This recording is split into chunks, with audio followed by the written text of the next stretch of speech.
Button back. of you. We've hit the button. We're live. We're back with another Okay. Age of Worms. A very sleepy Age of Worms. Yeah. I should probably make an announcement so that people can come get they worm. A worm. Yay. Worm.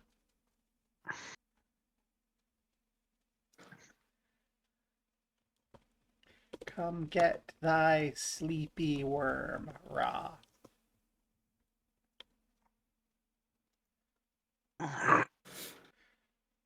I'm sure that's not going to get misunderstood by anyone.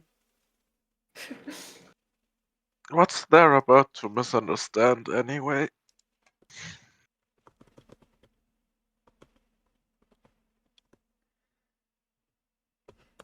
Absolutely nothing.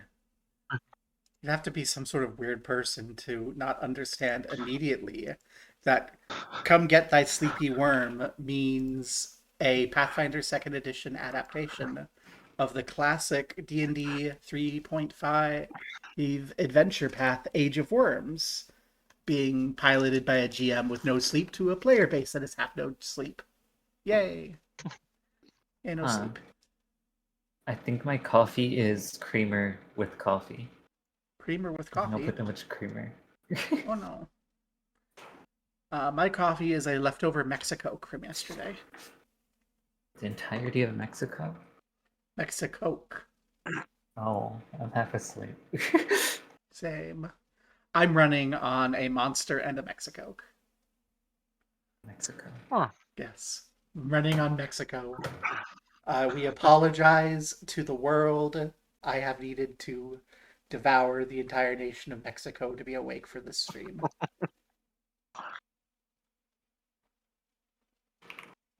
Oh well. Oh well. It's been a while, so let's step back and run little recaps as best we can. Crory, because you're awake, what do you recall from last session? We mostly finished fucking around in the dungeon with some pillar that went up and down with a mechanism that had crushed a poor adventurer, and we fought some kind of stone monster that I assumed was way much worse news than it ended up being.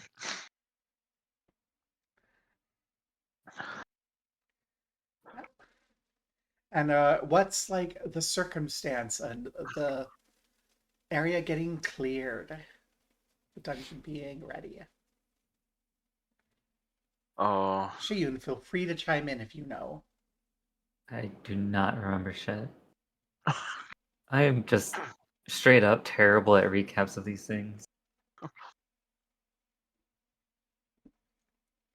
I know that there's still a worm that we need to kill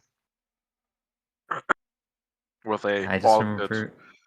I and just a remember the dead hype girl. because we finally saw the worm. Yeah.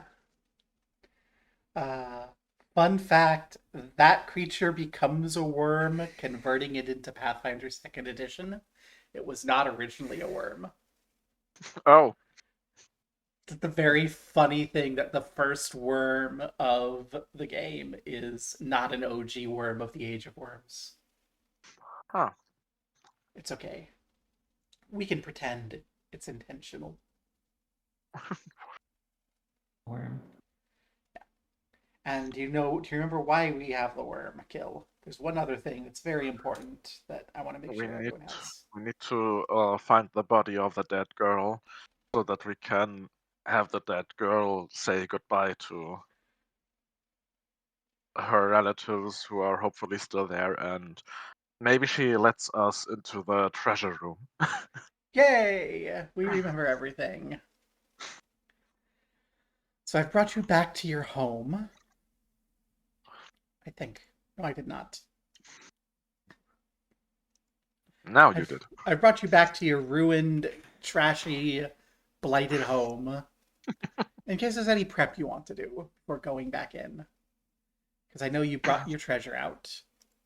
I should drop your player sheet into our group chat.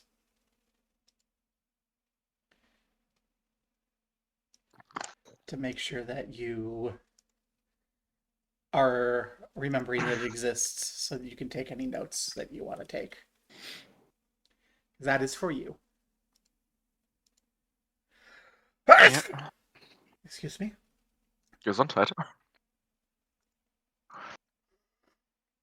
Yeah. So you have some lovely things that you have found. And I just want to know what you're prepping, what you're bringing with you. What, if anything, you want to go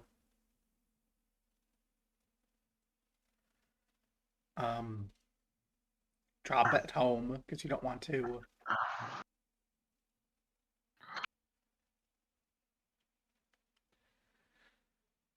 Although mostly it's just like a bunch of rings that you found, I realize. You don't have that much going on.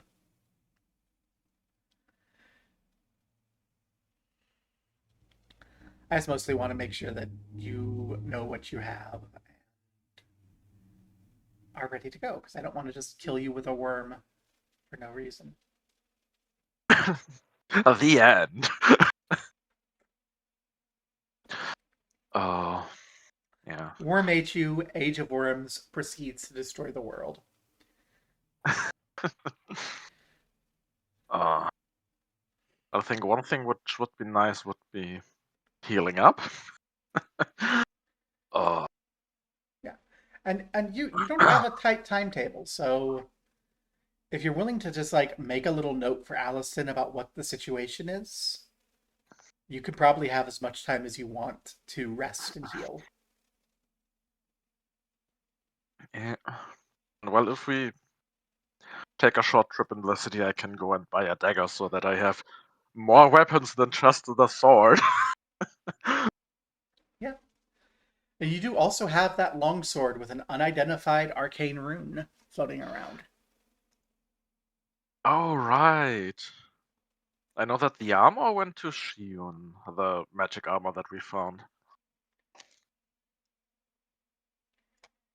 Yes. The chainmail with a +1 potency rune.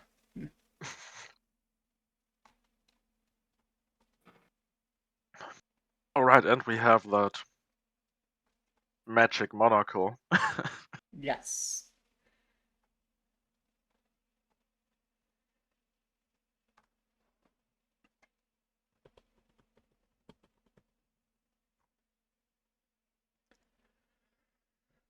So, I open up with the question, what do you want to do? It sounds like Crory wants to head to town. Shion, what do you want to do? Oh my god, where is it? There it goes. I guess we can head to town. I think I was already mostly prepared, other than healing. Okay. Then we'll head into town. First time in ages that we've gone back to town. Not really. Okay. I mean, last session I recovered from the ghoul fever. Yes, but last session was ages Barely. ago. True. Was it In the fiction, Ages it's of Worms ago? yes, ages of worms ago. So in real life, it's been a couple months. In the fiction, it's been like a week since you went into town and like a day since you talked to someone in town. Yeah. So the question. So where do you want to go? Did I bring you here? Yes, I did. So you'll have the list of everything in the bottom right. Perfect.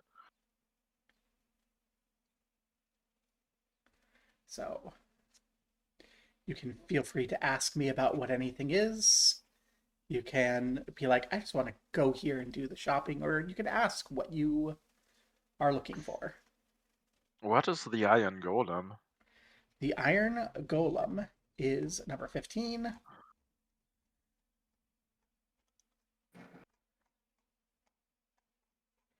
Goodness gracious. This is so long. I love it and then until I have to reference it. And then I'm just like, I wish I still had a physical paper copy of this adventure. Yeah. Because pulling it through the archive of Dungeon Magazine is a bit annoying. So 15 Yeah. is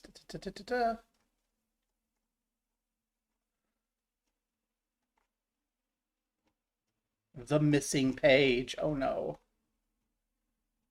Oh, I'm such a. You're such a. I always manage to get the missing stuff.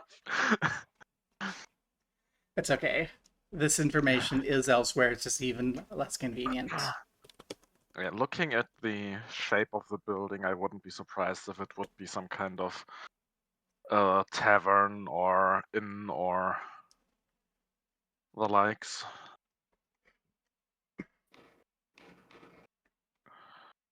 Uh,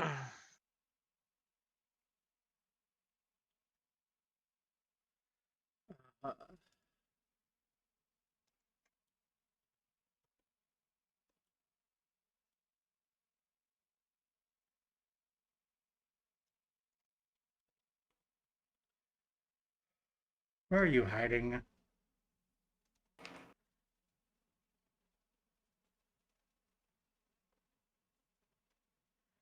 Okay.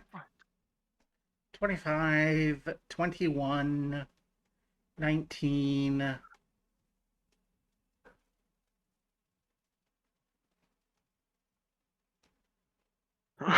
That's the missing page.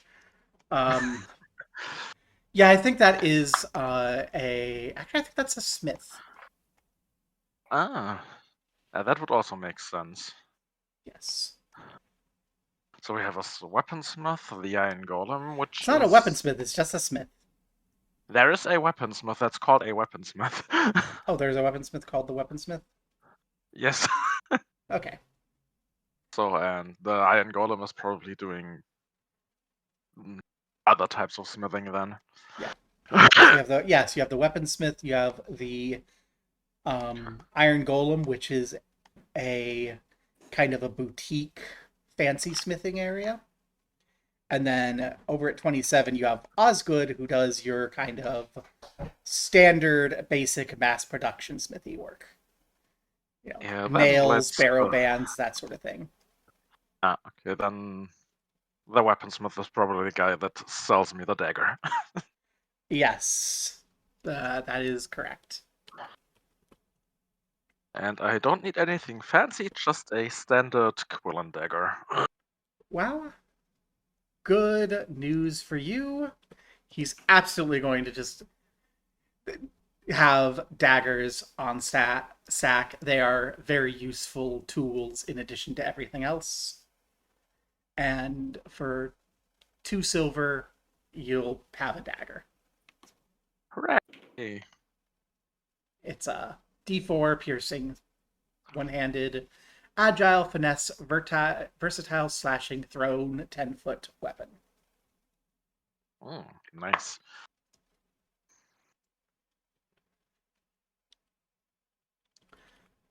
Let me just... The info. You know what to do with it. Yeah. You know where to look it up. I shouldn't even need to give you this info. Yeah. Let's see if it works if I just take the dagger and drag it into my character sheet. Does it work? Nope. Rip. Roll 20. How dare you? Okay. Is there anything else that anyone wants to achieve in town? The Not weaponsmith really. is also missing page, so I can't even give you good information about who runs the place.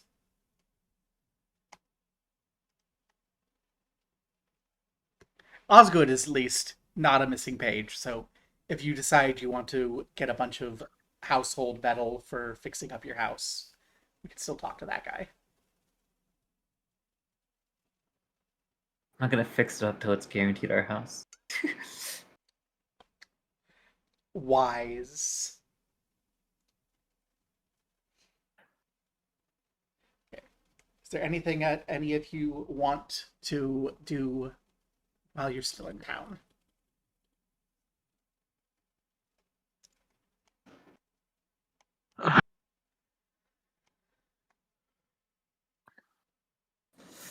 Not particularly, I think. Yeah. Okay. I forgot, which mine were you previously a slave in, Seika? I do not remember. Was it? I want to say it was Dower Stones.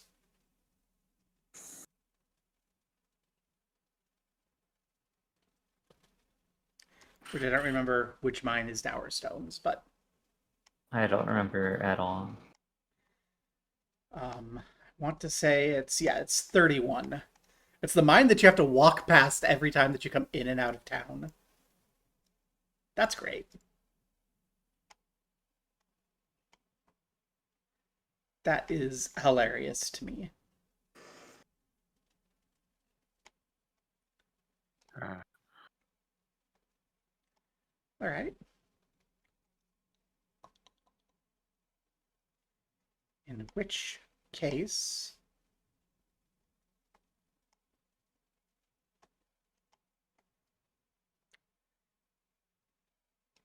do we just want to fast forward, rest up, and go back in and climb back up? yeah. I have nothing that is gonna force you to mess with that, so that's just one. Let's say it's been a couple days, you've healed up, you've prepped, you have whatever you want to have as you climb up the rope and into the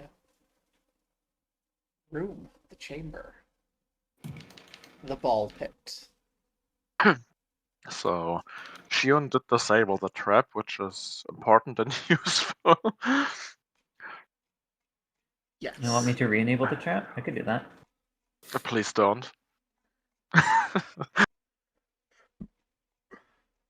That sounds like a great way to have the worm win. Right, the worm. The I mean, worm. fighting the worm from the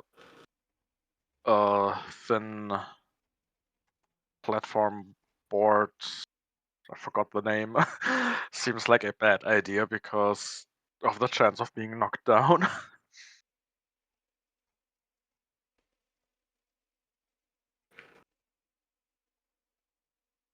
There is a risk of that happening if you get hit by the worm, yes. I'm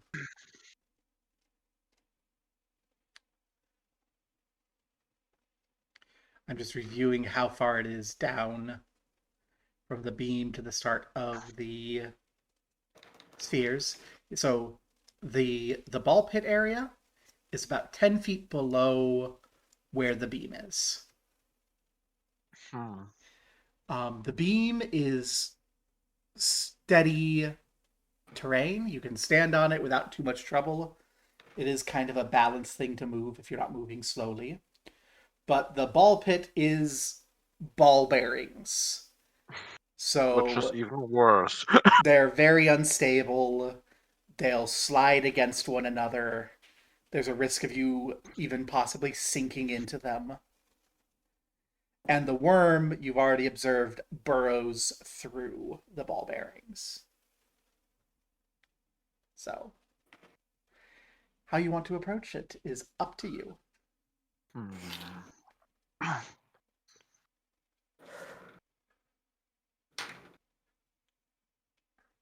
Are you are either of you wielding the longsword that you haven't identified?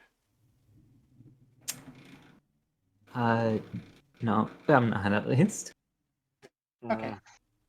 As long as it doesn't have a gun attached, I Yeah, Oh. and I've got my one I made.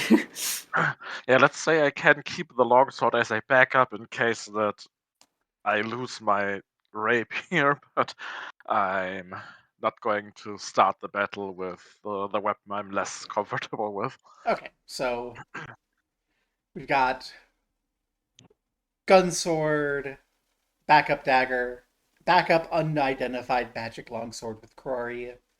We've got weird Tecflissa and backup dagger with Shion. Okay. Okay. I now know the circumstances. So,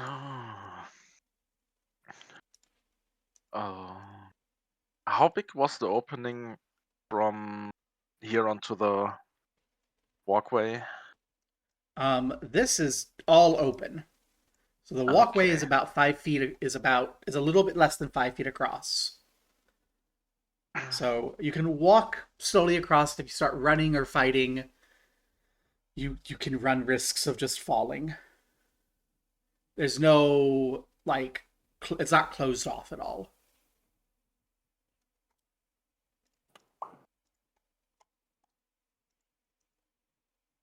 So we could attempt to what's it called? Bait it to the corridor that we're in, so we have actual room to fight.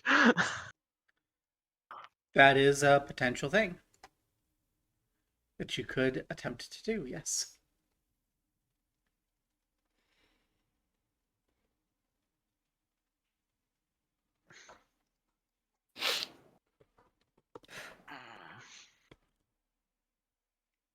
Is that an action?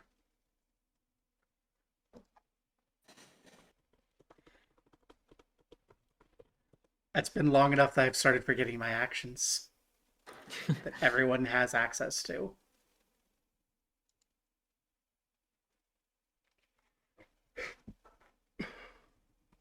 You seek, sense motive, stand, step, strike, take cover, and then you have skill actions.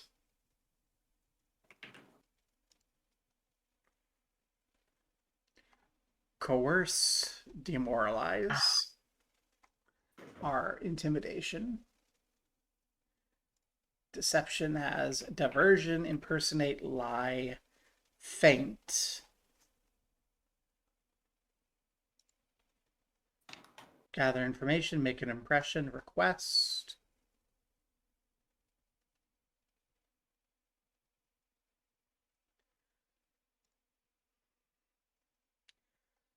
I would say you can attempt to either you could attempt to coerce it after you or to like do some sort of feint situation. It isn't really a specific move that you have access to. There's a special move that guardians get that I see. um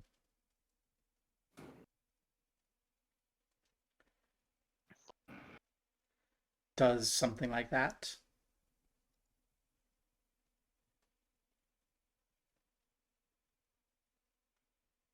Hmm.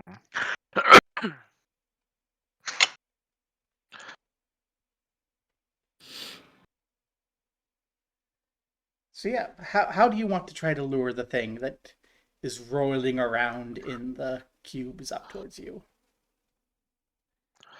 And do you want to ask Shiyun for help? Yeah. June, do you have any ideas? We've run at it. Hmm.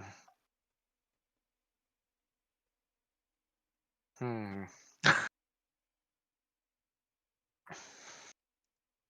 So you want to fight it from the small base?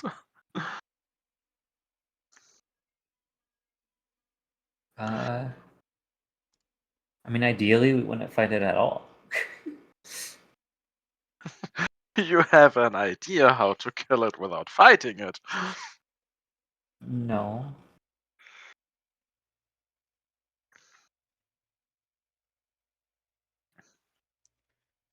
Do you have an idea on how Well, to find Cassandra Land's corpse without fighting it? even less. I mean, it is fair. Fighting it is not necessarily guaranteed. It's just very likely. I mean, if we're not fighting it to retrieve the body, we still need to fight it for the completion of our job. Yeah. Unless we find a way to just resettle this thing, and I don't think that I have the necessary skill set for doing that. You didn't take worm talking? Nope. I also don't have any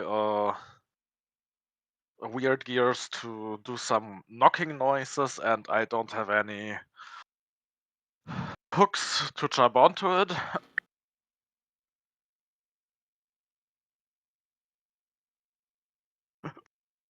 I could throw a chunk bomb into the ball pit and see if that gets the attention of the thing. That is a thing you could do. Do you?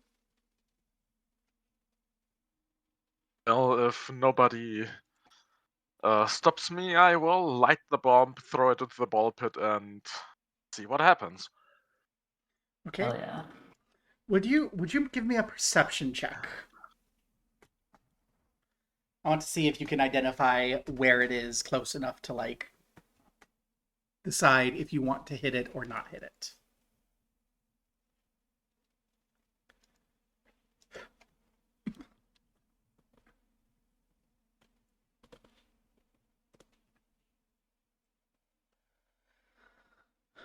Okay. Just Um, throwing it roughly in this area. I'm going to show you something, and you're going to find it very, very funny. Don't tell me.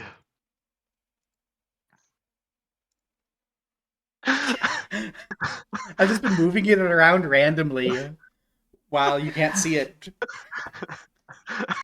And you're just like, I'm going to chuck it here. And you chuck right at it. Okay. So I'm going to say, go ahead and roll your attack. It does have total cover against you, so there is I'm fairly certain chance that you're going to miss.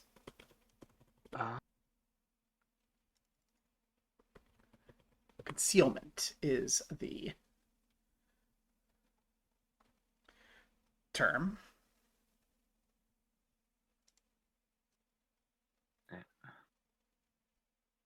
So,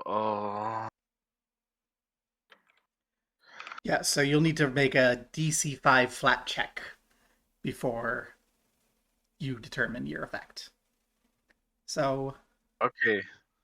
so just give me a So, D20 and then you alongside your attack. okay, Okay. I don't have an attack macro for the bombs for some reason. Oh, I guess it's dexterity and trained, which would Yes. be uh 2 plus dex would be plus 6. Okay.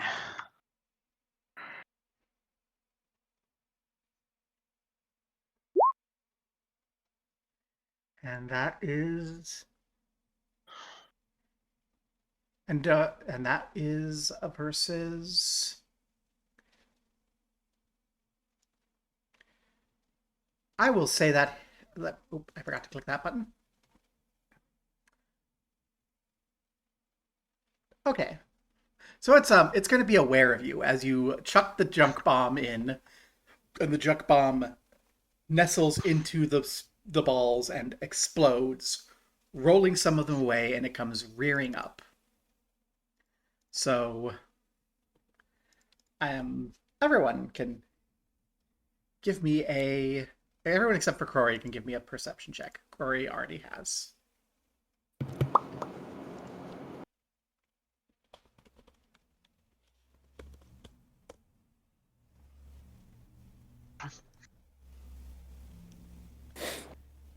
Yay.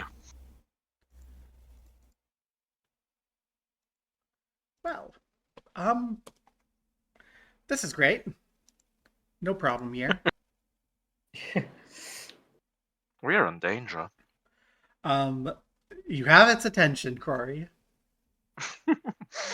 Um, it does not have reach, however, and it's actually not that big. I forgot to push the button before, so it's actually only normal sized. Oh.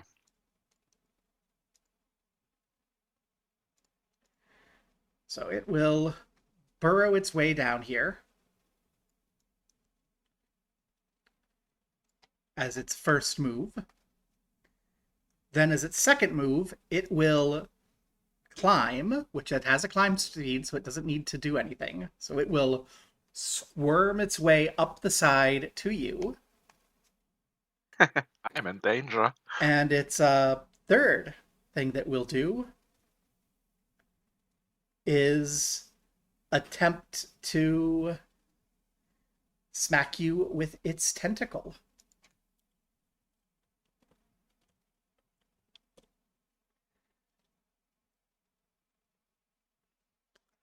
That's a critical failure on a strike.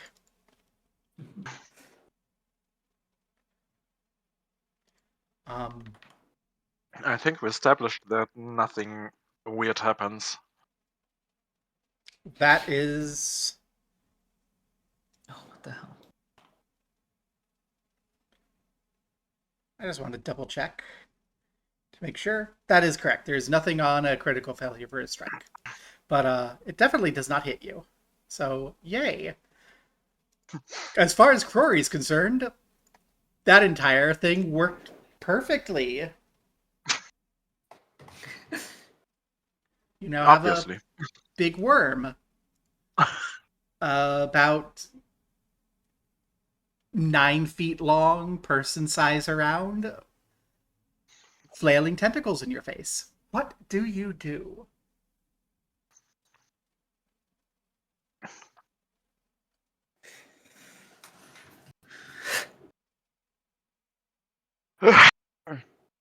I draw my rapier and take a stab at it. Like a good old armed person that doesn't know anything better than to attack things. Let's go I attacking zoom things. in so I can see. Ah, Oh, so that does not hit. We're going to say that you strike and it glances off of one of its scales. That way it's not like you're missing all the time. It's, oh, you have to find the weak spot to slide in between scales. I see.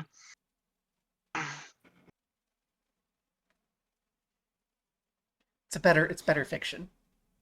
I've been reading Stone Yep. Top, so I'm very yay the fiction. Yeah, I just like the whole like D&D it misses. It should be like, oh, maybe it just didn't connect properly.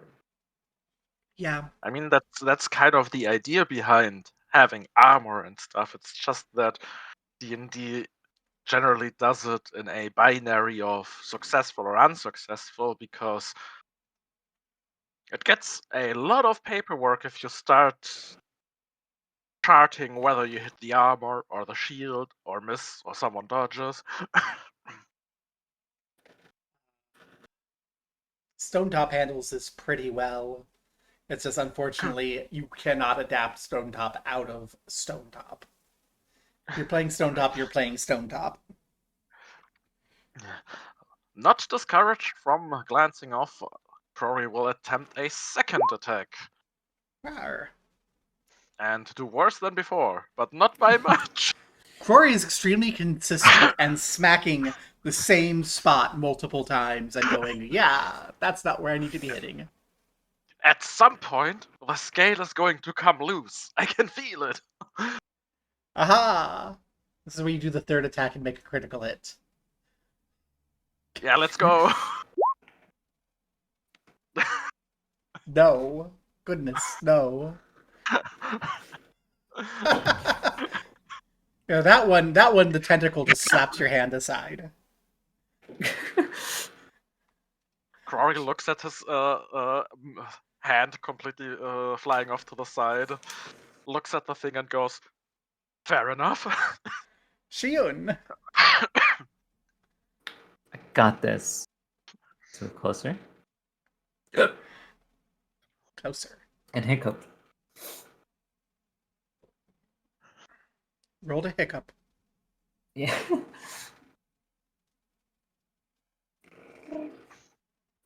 And what is it? The exploit vulnerability thingy. Ooh. I never remember this.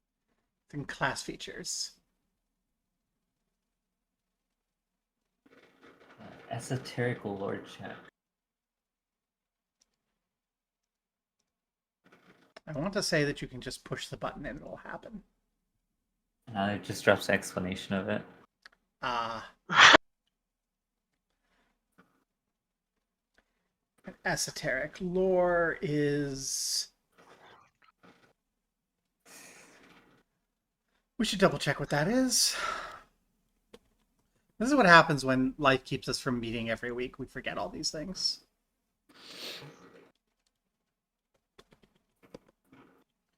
It is just a special lore skill that you're trained in. So we probably should add it to your sheet at some point, but you can just click Underworld. It will do the same role. Uh-oh.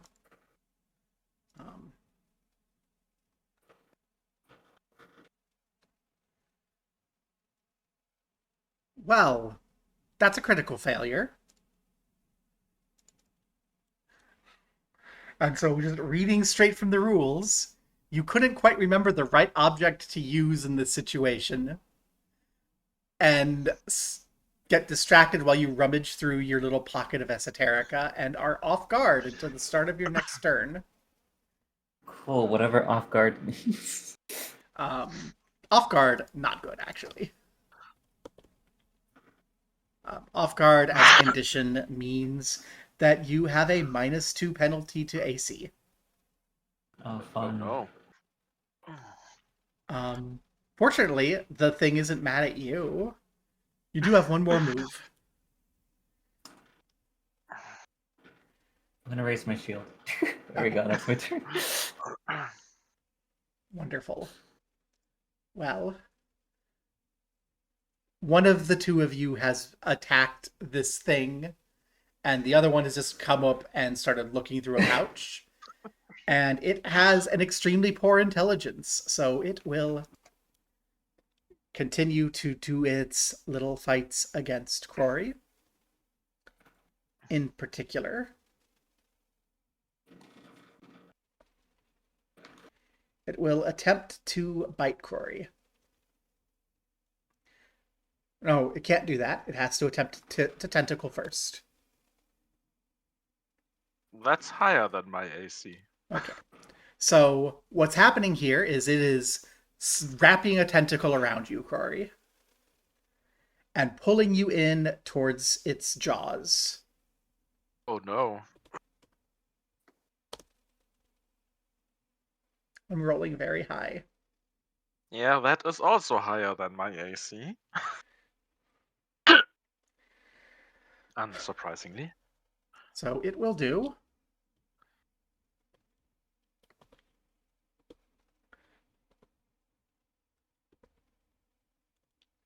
12 points of damage as it pulls you in to its little beak.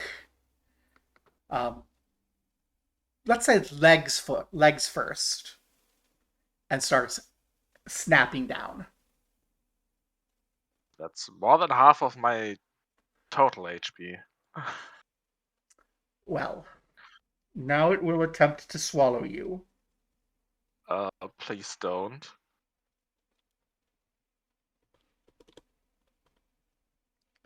And that will be 11. Yay! Yay, that's below my AC.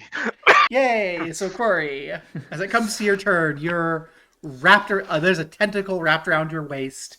You're like knee deep inside of this beak that is biting down hard and painfully, trying to like suck you down its throat into its gullet. What do you do? I try to escape. I'm wondering whether I can try to attempt acrobatics or if athletics is more applicable. It kind of feels more like an athletics thing in that situation. You are free to attempt with acrobatics or athletics, as you will. Okay. Let's try acrobatics. 16. Woo! That's what you needed to succeed. Yay! Hooray! Well, I managed to pull my legs out, press hard down on its jaw, and make a backflip off of it. landing on your gnawed on knee legs. Yeah, grunting in pain and also splattering blood everywhere. Adventurer is a dangerous job. I have the feeling that Crory should know this by now, but Oh, and I So the hate. next- You know what I hate? Escape has the attack tag. so if I make additional attacks, I'm going to have a penalty. Yes. Shit. Okay, so the next thing is being freed. Crory will try to intimidate it, letting out a big roar, striking his rapier across the ground to send sparks flying. Okay. You're attempting to demoralize? Yeah. But the die is not with me today. No, 5 is less than its will DC, yes. So it is not frightened.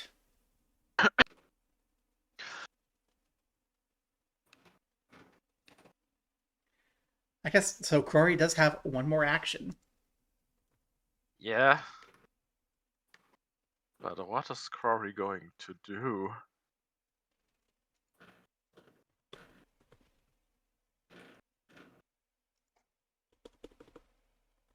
Can I try to disengage safely so I can get some distance between me and this thing? Yeah, there is a action for that.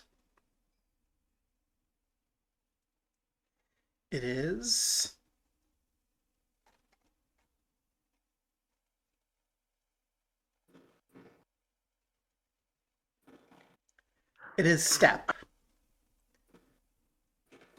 Can step 5 feet without triggering anything.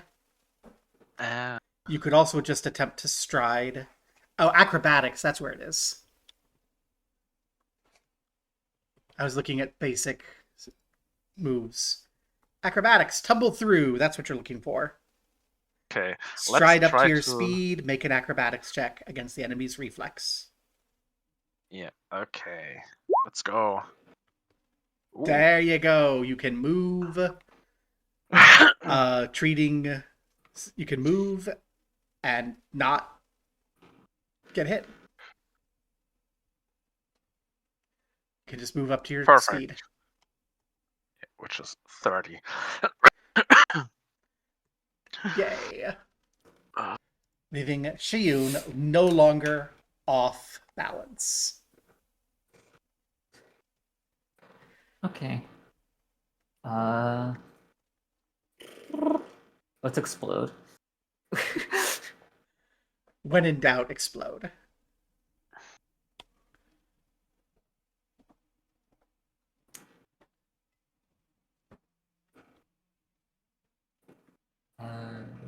They need to make a basic reflex. They need to make her basic reflex. Yeah. I can do that. And I forgot how to roll.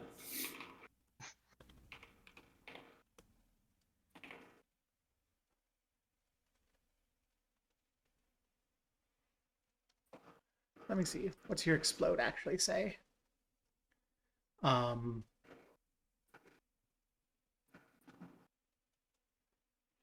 It's 2d6 fire damage with a basic reflex save to all creatures.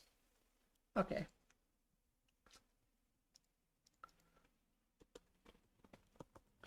So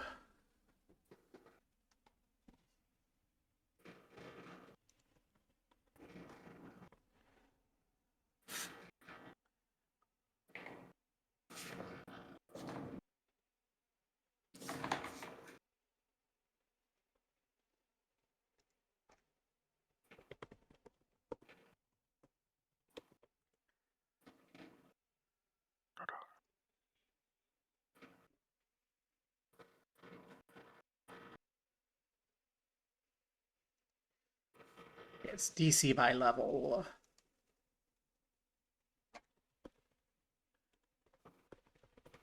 That's what I need.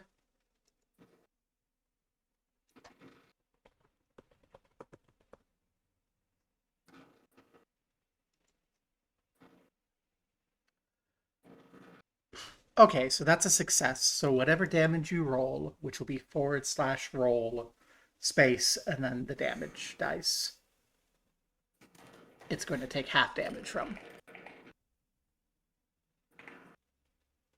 It succeeded by it rolled the lowest it had to roll to succeed at the save. So our friendly worm And I'll just take raise my 3 shield damage. again. Okay.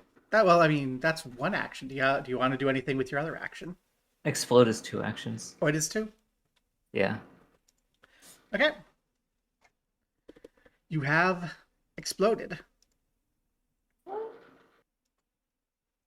Which attack thing sees, thing mad.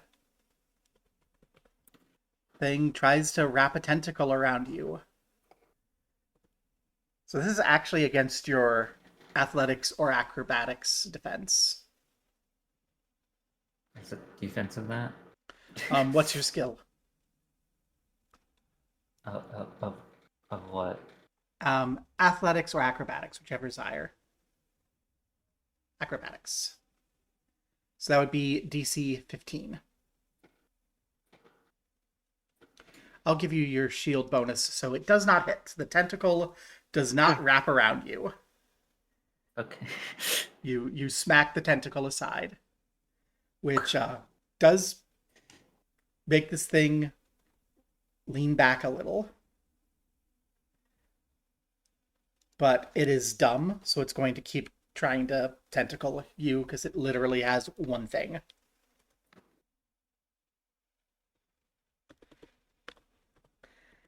And that one thing is not working. Ooh. So, Quarry, Shiyun explodes in a burst of fire, holds up a shield, and is just dancing around these tentacles, interspersing his shield, not getting grabbed. Corey, I think I figured out how to fight now. Or at least how to defend against tentacles. Yeah, so let's Shiyun would switch the survive rape. Shiyun would survive the hentai. Quarry wouldn't. Oh well. Let's switch the rapier up to the gun mode. Having one of my lesser bane of aberrations bullets loaded. Yes. And let's go as much forward as I need to get a somewhat clean shot off. Which I think should be here.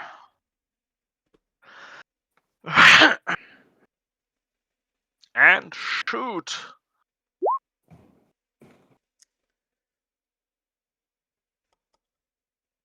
It's not yet. It's not. It's barely not a critical hit. So you just have your 2 damage plus an additional 1d4 persistent poison. 1d4, not 1? Nice. 1d4 persistent poison. Ah, very good. So, And also, I get to roll the 1d4 of my slinger's precision. oh yes, you do. So that's the slinger's precision. Yeah, two. And the 1d4 for the poison. Another two. Okay.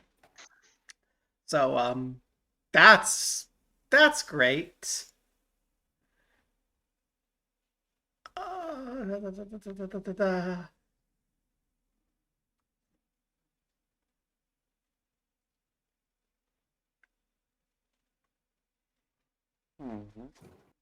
Okay. That could go very badly for it. Corey, do you have any other actions? Because you've done a move. Oh no, you've swapped, you've moved, you've shot. Chiyun. Yeah. Oh. You should try exploding. It's more fun. Well, I still have some bombs left. Chiyun. Corey Oh, has shot this with a bullet, and a sort of corruption is spreading from the bullet wound, as though it's immediately infected. Oh, I forgot to make a crafting check. That's not good. No, it's fine.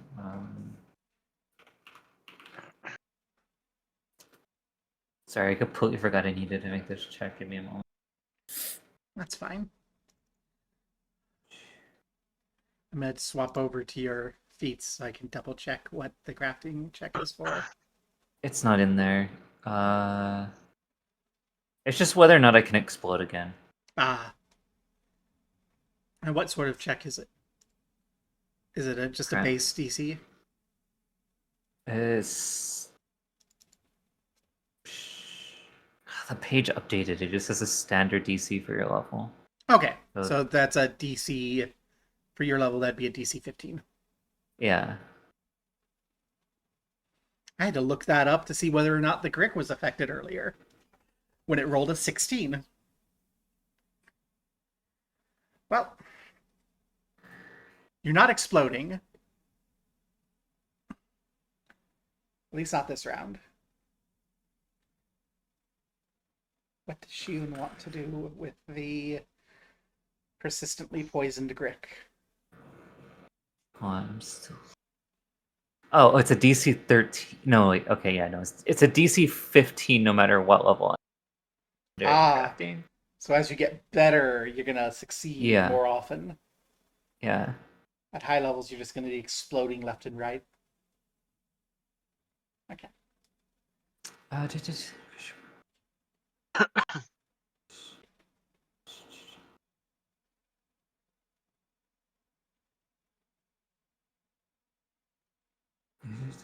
a failure, the innovation malfunction. Okay, yeah. I just can't explode again, so I am going to struggle to find the window. I'm gonna swing at it. Bam. Damn. That is sadly not going to hit. Then we're gonna try again.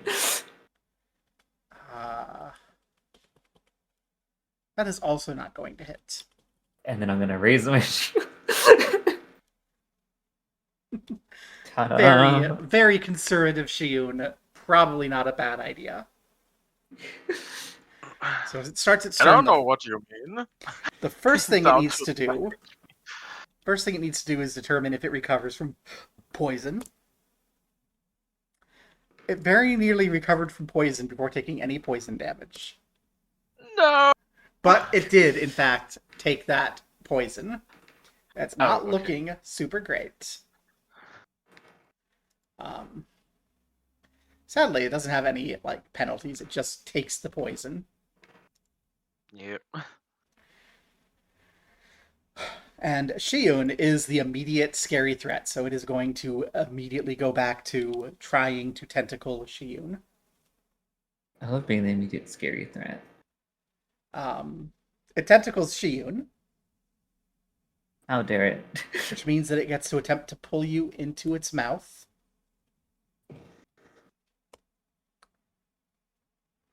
Which means it gets to bite down on you.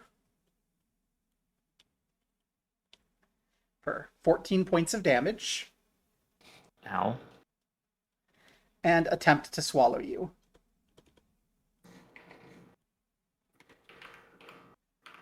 It is not very good at just swallowing you whole, which probably good for you, but Yeah. yeah, so Shiyun, I'm gonna shimmy you on top because you're now do you want to be head first or leg first? Uh, I don't know. Okay. Crory, Shiyun is leg first. Let's say it's doing it that way because it's like, top is where scary things are. Let's swallow from the bottom. Shiyun's in a very Oh. familiar looking situation. Yeah. I step in, try to grab Shion, and just pull her out of the thing. Okay, make your athletics roll. 16! That's the lowest you can roll and succeed. Rory, could you stop half-assing everything you do? So, Shiyun, you are unslurped.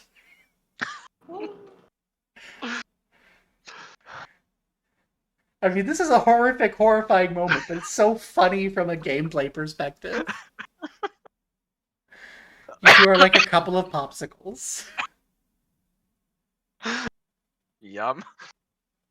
So let's switch to melee mode and give one attack, which do I also put this as second attack? As That first bit is not an attack because you weren't escaping yourself. So Oh, nice. it is not a move with the attack tag, which frankly I don't think that the escape should have. Not that you hit Well, that's anyway. not enough. I keep seeing you miss with attacks that would kill it if it were a crit, and I'm like, oh. But yeah, Shiyun, instead of starting your turn knee deep in this thing's gullet, you are now yoinked out, leaned against Crory on the ground on your feet. Woo. Too bad I can't explode.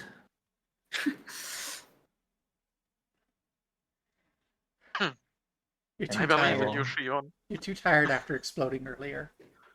Yeah, so I'll just swing at it. Unfortunately, 10 does not hit it. Then I'll raise my shield. Okay. I mean, you do have, like, one more action. Then I raise my shield after that. Okay. Well, that one hits. Not a critical hit, so you don't just kill it, but that does hit. Damn. Makes it a bit injured. So as we go for its turn, it has to make its poison save. Come to the poison. Barely fails again. Yes. It is not looking super hot, but it is still standing. And I think, as much as I want it to look at Crory, Shiun just hurt. So it's going to go right back towards Shiun. Damn. No. Well, Shiun, tentacle. You do have your reaction with your shield. I will give you the option to use that reaction to have it yoink your shield instead of you if you want. Oh my god, everything's zoomed out. I can't read this.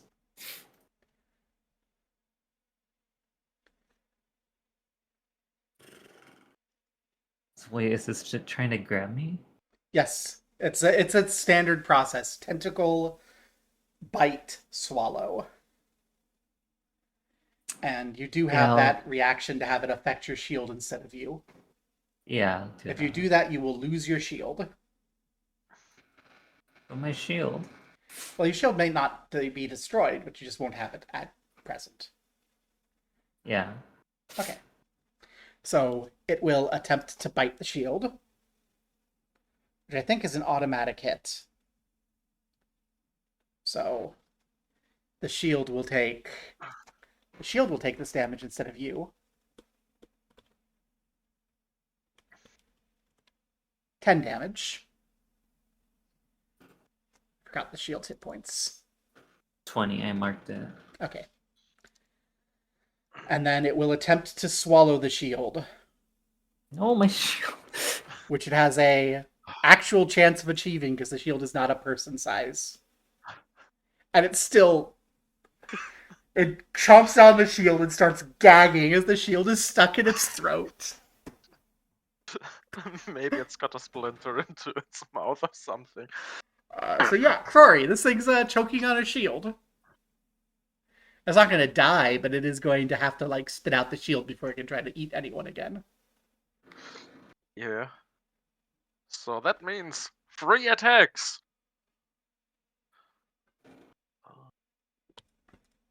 On guard. No, At number 2. it has a thick hide. It does. The problem is with the shield in its mouth. I can't really attack the mouth. I still attempt to find a gap in its scales. Number 3.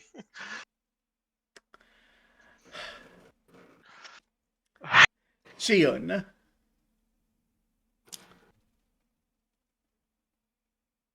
Well, I want my shield back.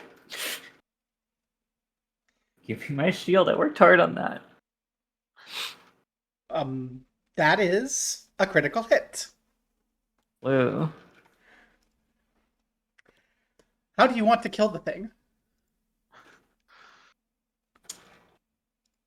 I don't know. I don't think I'd kill it. I mean, I want that shield back, so I'm like charging it, screaming for my shield. Okay, and you like hop up, you rip the shield out, and drive your yeah, that's what I was thinking. ass, and it slumps to the ground, dead, still burning get my from shield. the anti-aberration poison, and you have your injured shield. Oh yeah, I love my shield. That right there is 80 more experience points.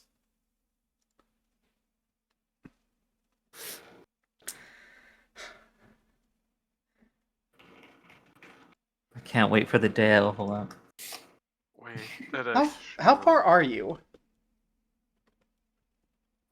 788. FYI, swallowing is that each round for damage. So, Damn. not instant death, but yeah. I mean, if it rolls max damage, that's almost instant death on my character. Yeah, it does a lot of damage if it just slurping you. If it manages to slurp you. Stomach Probably acid, just- not pleasant. That would be all my Probably- HP if it was max damage. Yeah, Troy leans against the wall, slides down onto his butt, and starts reloading his pistol rapier. It just goes, everything hurts again. Shield. Your shield is in your hands. Shield. It's damaged. How dare it? Let's do We don't first know. aid on the she. It's actually at equal to or less than half its hit points, so it is officially broken. Oh, damn it. For Shion, that doesn't matter. Shion has a class feature Yeah. that broken shields are still fine, but it means that no one but Shion will be able to use this shield as a shield until it's repaired.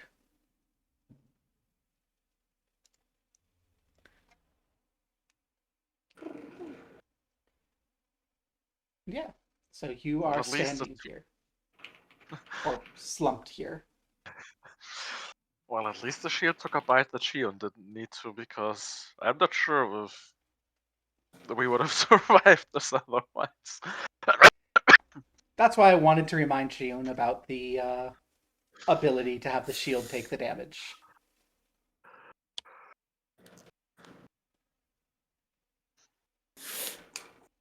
Okay, let's stop being injured, I guess.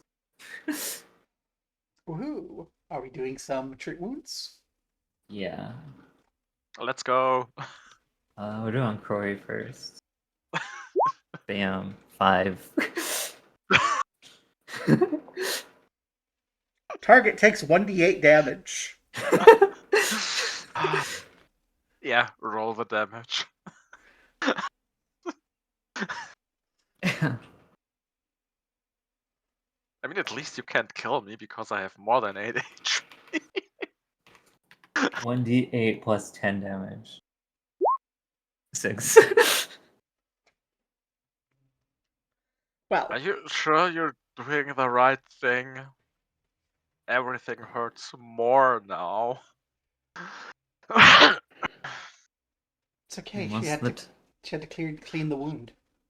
and most of the time, I'm just like dealing with mine injuries, not giant worm things. But importantly, Um, Crory doesn't want to get infected, does he? True, true. Okay, and now I'll do myself for the next hour. If we can, True. if you don't mind sitting for an hour. So it's yeah. Well, so you can do it each creature once per hour, Yes. but it doesn't So take a my full hour. yeah, but if I 20, Well, go and ahead that and regain is 48 hit points and lose any wounded condition that you may have. I keep forgetting to type roll, and I'm just typing in what I need to. Whoa. Woo. I don't know what you're talking about. I feel great. Shion says as she takes the painkillers after salting Crory's wounds. Don't forget to if you treat yourself for a full hour, you double the hit points you regain, which I think takes you to full. Yeah. So Shion treats herself for an hour, looks over and goes, "Oh, Rory is not recovered." Yeah. I mean, I Let's try still this have again. some You want to try combat again? buff. Can't get Because I any could. worse, right? Uh, Target takes 1d8 damage. Oh fuck. Well, I had 3 hit points left. Let's just try to stabilize him. Yeah, we'll go ahead and say Corey can auto stabilize, and My roll makes it anyway. This is going to get worse before it gets better, right? Yeah. go ahead and heal Crory by 48 if you want to spend the hour. But Yeah. Crory is going to have wounded one.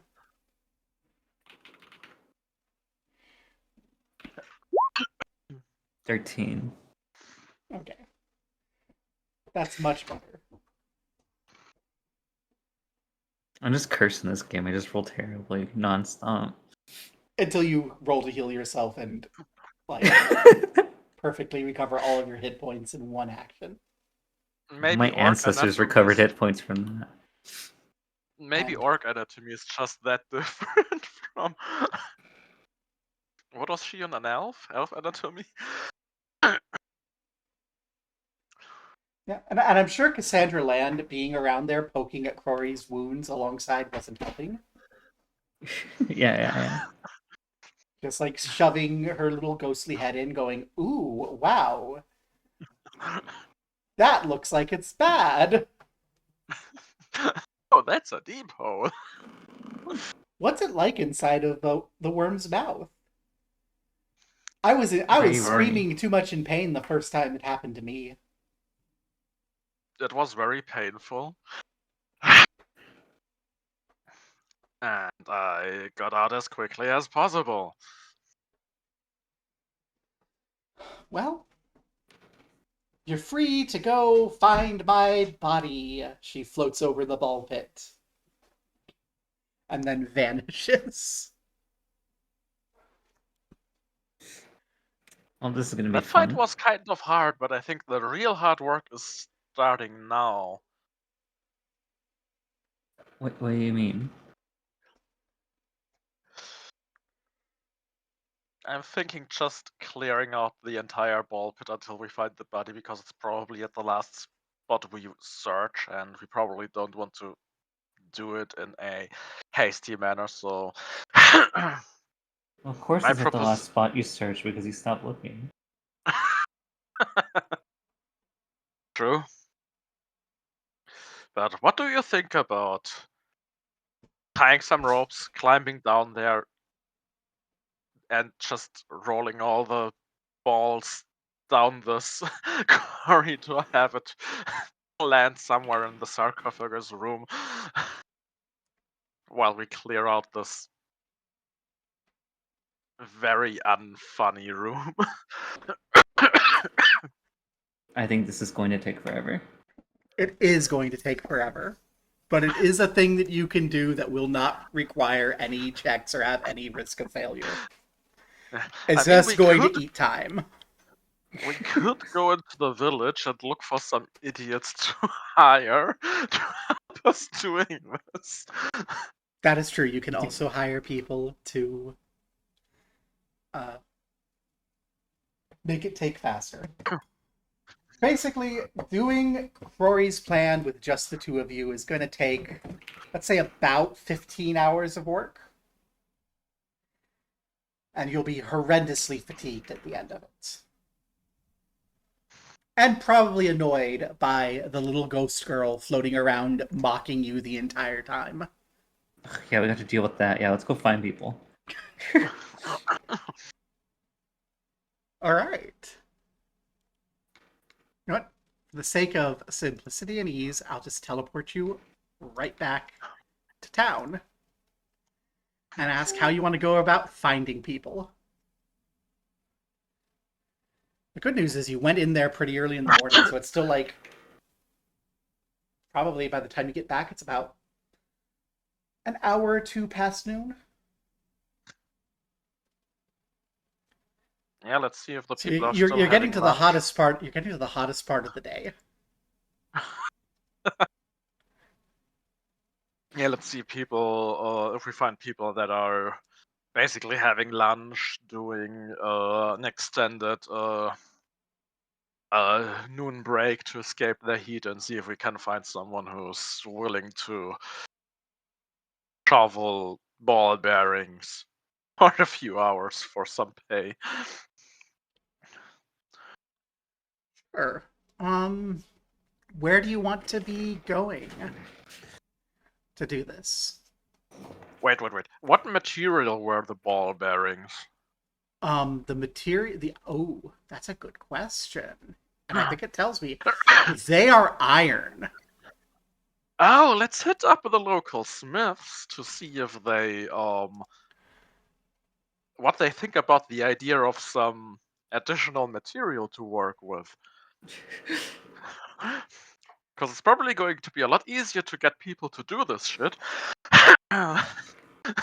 if they get some practical use out of the ball bearings. I'm gonna go And then we down. don't have to think about where we throw them. Gonna go down to Osgood, I presume. Yeah. Okay.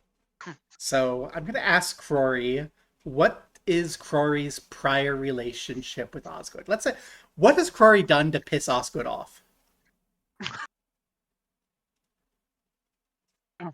You know, maybe try to steal some tools or food once or twice. Just the things that you do when you have actually zero money. Okay. So Osgood's place is it's number 27 here, right across from the slag heap where Shion enjoyed spending that first day of freedom. I love the slack heap. Do you want to move the slag heap to our new house? You literally said no. So it's a nice little building. So the actual like Smith house is a nice little shop. There's a back area that's walled off with fences and has awnings covering up workstations for Manlin Osgood himself and his team of 7 journeyman apprentices and 14 like minor apprentices. So this is an Damn, operation. yeah, this is like a company. It is, yeah. It's still like not a corporation. Like it is the apprentice system. He provides food and board for all of these people instead of and training instead of pay. The journeymen get paid, but not enough to be worth the work. The children do not, and they mostly run around fetching stuff from the smithy. But as you in particular, Corey, come walking in, one of the journeymen goes, "You're not stealing anything else today." No, I have a Ow. proposition for Osgood. Okay, let's go ahead and how much do you want to roleplay this out? Maybe a medium amount. Okay, so this guy is gonna look there and say, "We," because they're a little unfriendly to you. I'm gonna say, because you've stolen from them before. He's gonna say, "Wait." Nothing that they didn't get back because it's a small town and the prison is just right there. So yeah, as this guy goes, "No, you've already robbed us." You're like, "Nothing you haven't gotten back." Osgood will come. Osgood is maybe 45 years old. He's very bronzed skin. He spends all day outside by the forge. He keeps his, he keeps his black hair cut very short. Keeps himself perfectly clean shaven. He has little burns up his arms from years of working with metal and accidents in his youth. And he comes up and says, "What do you want, orc?" With all the derogatory pepperoni dripping off of orc. Osgood, my good friend, I have some iron for you, and I don't want to take anything from you this day. My days of thieving are over. I just have a few miles off the village some heap of iron that I want to sell you. You just have to provide some help to getting it here because it is a big room full of iron. And as much as I can carry, I can't carry the entire room in one trip. So what do you think? You can always take some additional metal, right? He's looking at you, kind of with the face of, "I already have a contract with the smelter across the way." Like he owns the smelter across the way. But he's gonna sit there and say, "Is it does it need to be smelted or is it in ingot form?" Not exactly ingot form, it's spherical, it's in ball shape. Like you could load it into a cannon with the correct bore, but you probably need to uh, work a little bit on the storage. He leans back, shouts to the backyard, "Tannen!" And this kid, maybe 11, 12 years old, comes over. Kid looks like he's been maintaining coal supplies for the various forges at the smithy all day. And he goes, "Yeah, Yeah. yes, Master Osgood." And he says, "Go with the orc. Look at the iron. Bring back a sample. I'll look at the sample and I'll decide if it's worth dedicating anyone towards it."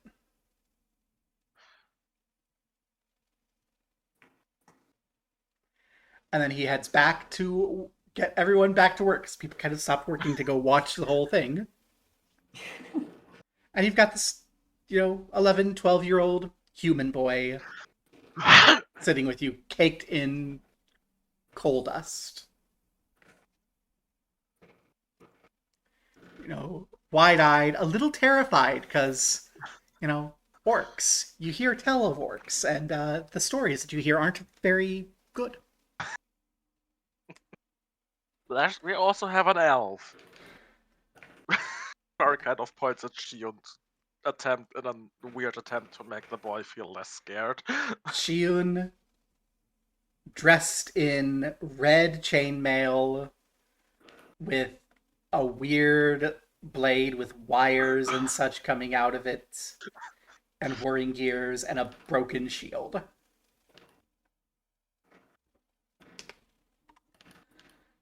And of course, you're both covered in blood from your fight still, bandaged around the legs. Maybe we should all take a bath before we do this. The kid's eyes go absolutely wide. Are we going to the baths at the Emporium?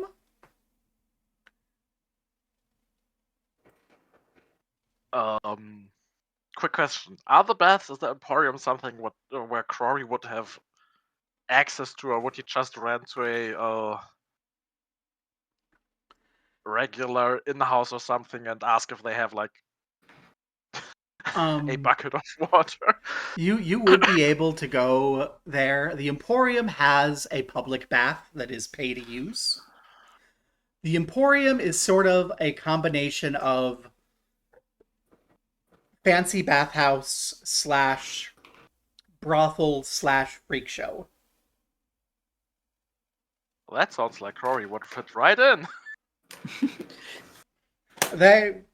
Rory, have they tried to recruit you before? Maybe once or twice, but Rory doesn't really like the whole being paraded around thing. Okay, so you then absolutely have a pre-existing relationship with Madam, where is her name? Zalamandra.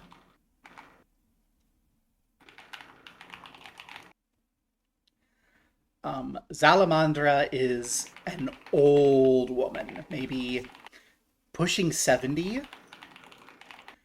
She's Garundi. She's from deep in Garand, which is kind of Pathfinder's fantasy Africa.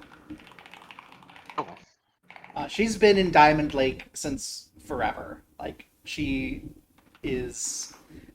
came here, she brought several people with her from Garand, has assembled her little freak show, which is catfolk, deformed people, so on and so forth. And they are both the people that folk in the community pay to come look at, and also people that the community comes to pay for sex from.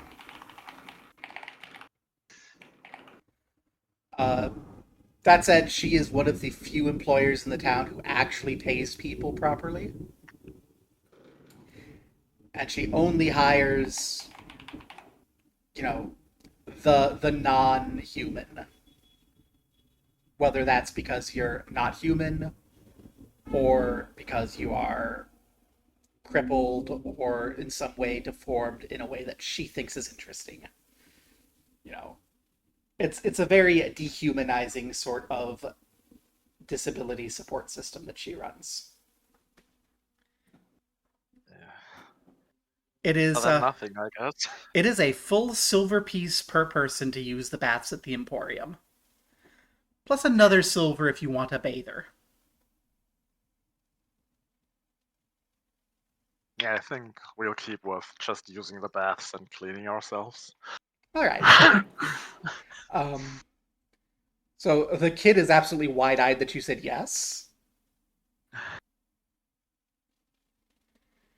And Who is manning? Who do I want to have manning the baths today for taking payments? Today's payments, I think, are going to be coming from.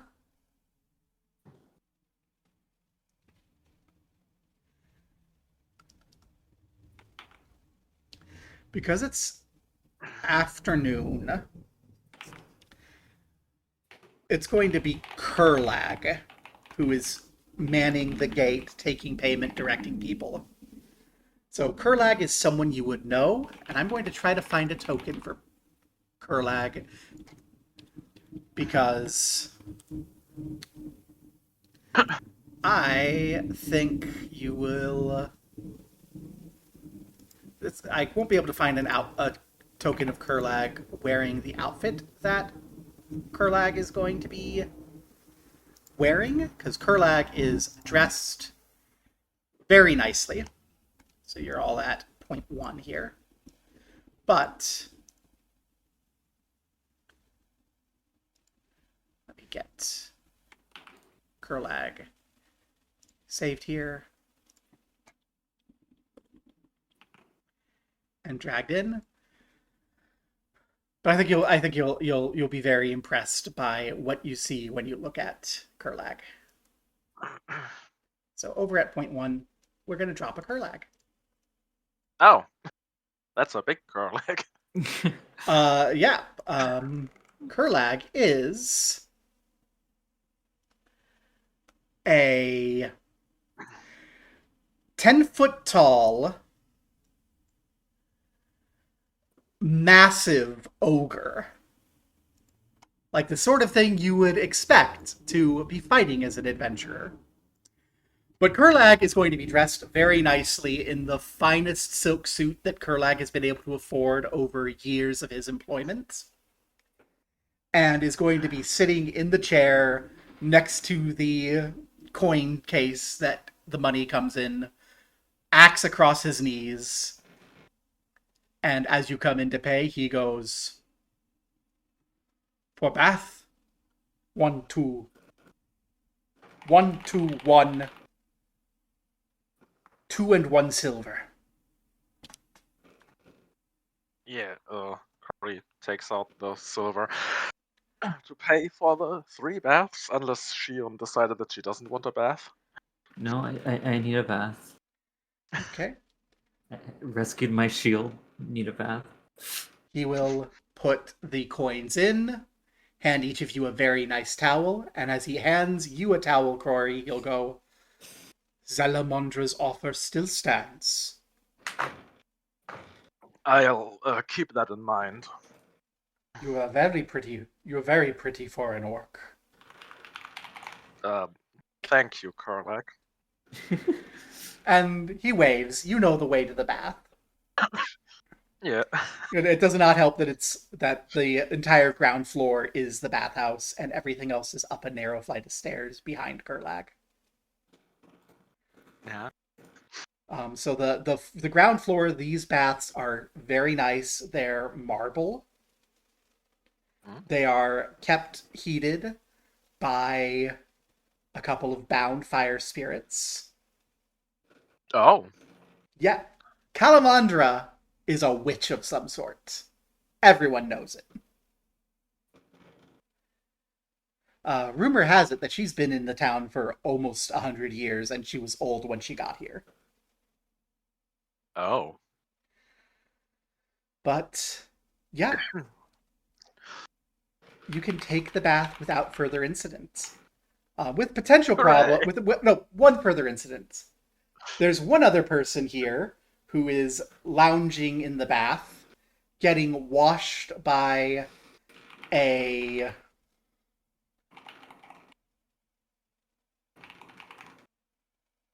tiger woman.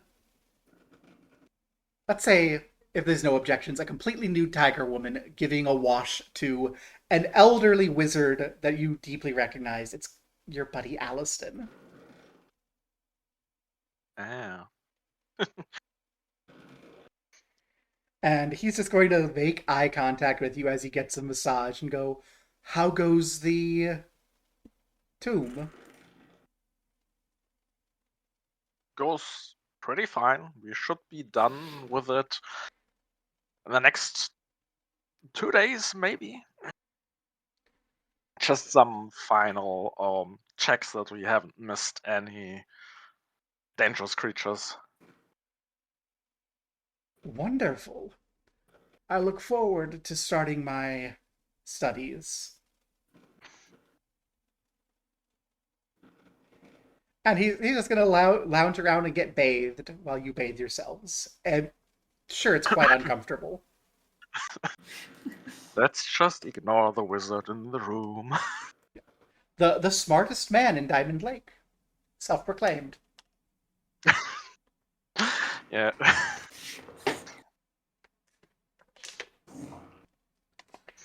Do you want to have any in-character conversations before just heading back? I don't want to rush you through bath time, but I also don't want to dwell on it if you don't want to dwell on it. My wrist hurts. Hmm? Sorry, no. My Shield, wrist is really sore. imagine you stabbed a worm a whole lot. I imagine a lot of Shion is very sore. And the Shion's bath pride is sore. the bath is both wonderful for all of your tense muscles and for feeling properly clean for the first time maybe ever.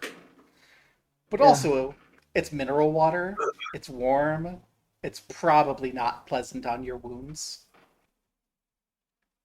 Or fresh wounds. That just feels like Gion's treatment.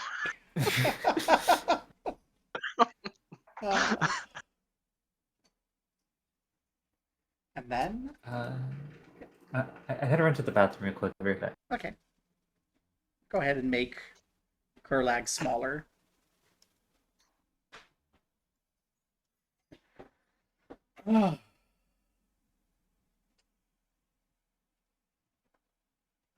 All in all, it's a pretty uneventful trip. Nice opportunity to have the Emporium, because you know it's a story, it's an adventure from the late 90s, early 2000s, when it has the most offensive whorehouse you've ever read, portrayed as though it's a piece of positive disability representation. I mean, compared to the rest of what's going on in the town, it kind of is. Yeah, that's true. And we did talk about what we were getting into when playing the Yes. this module, so and I mean it's preferable to just having the place be like evil people and nothing else. Most of the people here are pretty okay. It's just they're I deeply return. oppressed. They're deeply oppressed by a Yeah. handful of my managers who would probably be evil if alignment existed in Pathfinder 2nd Edition. Well, we could instead whip out political compasses. Well, each of the mine leaders kind of runs their own little political party, so to speak. You haven't interfaced with all of that yet, but that is a thing.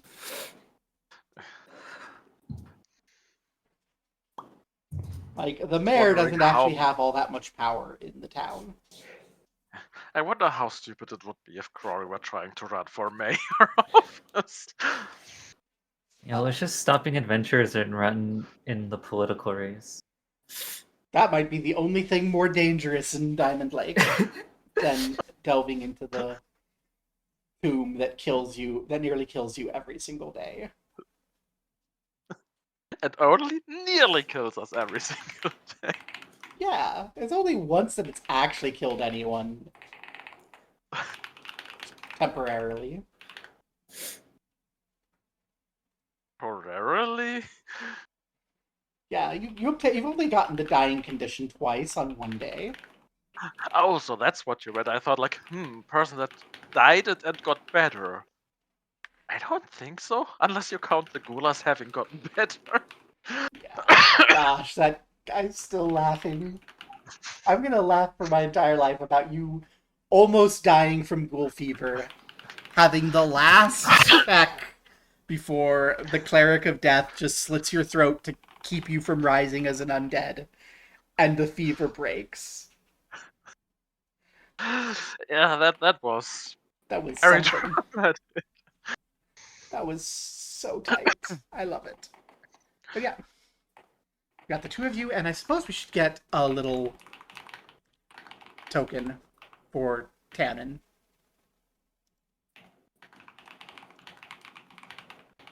Yeah, now we have a kid to protect. Damn.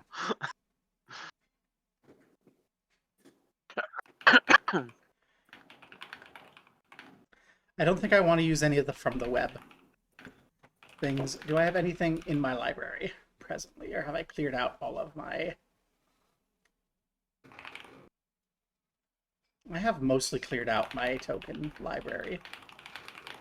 I'm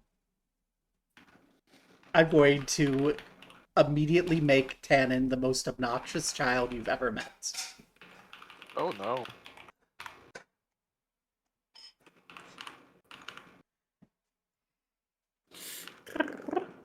And you know what? Tannen's a Nephilim now. And he's big. Tannen's a child. I'm just using the Aglin token from my kid's health vengeance game.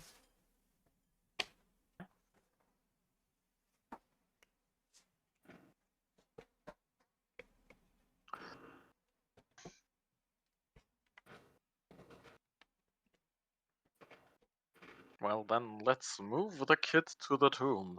To the Which tomb. sounds which To the sounds tomb. ominous without context. Take the child to the tomb.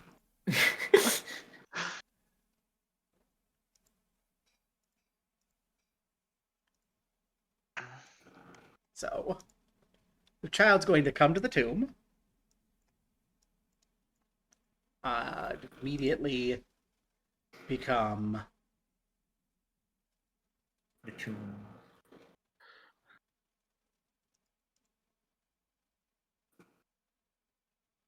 unsnapped because nothing should be snapped here.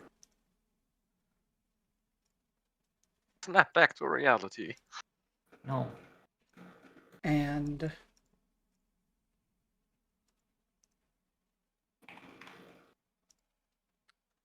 fix that. And the kid's going to look over and go, that's a lot of iron.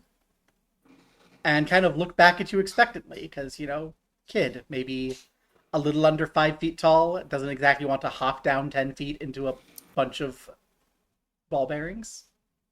Yeah, we're going to tie some rope to the beam and I guess in the spirit of safety at the workplace, not let the kid do the difficult job and basically just climbing down, take a ball from the pit, climbing up again and handing it. So, what do you think the quality of this is? Good enough for? I forgot the name again. How did I forget? Osgood. Osgood. Good enough for Osgood? Let's...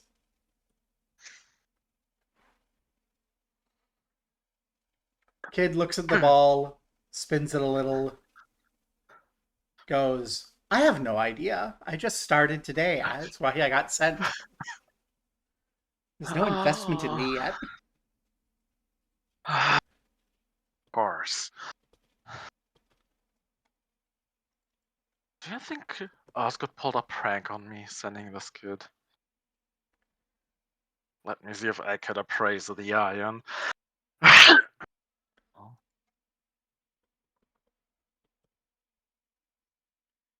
What even does someone use to appraise? Crafting check? Yes, actually. Ah. So Sheehan would be the one to know. Oh. Probably. Although I think both of you have some pretty good crafting. Yeah. Yeah, it's just kind of standard iron. Like, it's not the highest quality iron. It probably needs to be resmelted to be useful, but At least it's movable. yeah. So you're probably not going to get like you're realistically going to get like a silver piece per iron ball just because of the form factor. If each weight of ball were already in ingot form, you could probably get a gold, but because they're going to have to resmelt it, you'll be lucky to get a silver per ball. Osgood's a hard dealer. He's probably going to weasel out a smaller price. Yeah. I mean, what Osgood doesn't know is that the value of the iron is secondary to Karari. It's more about getting the pit cleared out. But money. So if it's going to be 8 copper per piece, that's enough. It's mostly important that Osgood provides some labor so that we don't have to stand here for like 2 days and shovel iron. Which is not something that Crory tells the kid, it's just the general thought process.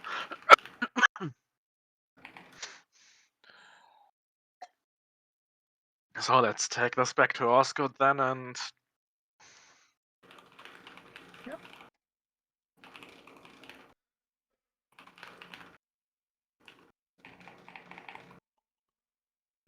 And, Kid, you've seen how much iron this is, right? Yeah, he's like nodding. Yeah, that's a lot of iron. Uh, I need to figure out. I need to figure out how many 2-inch iron square balls fit in a 5-foot square. a lot.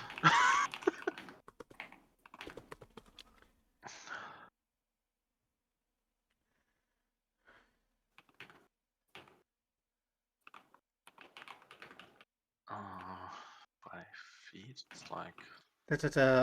64%. So, okay.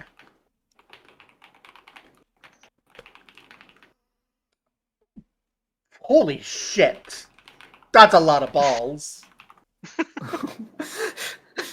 You're looking at about 3,800 iron spheres of a pound each in this room. And yeah, so you're gonna head back. Tannen's gonna, ballpark how much iron he sees. Osgurd's gonna look at the sphere, look around wide-eyed, and go,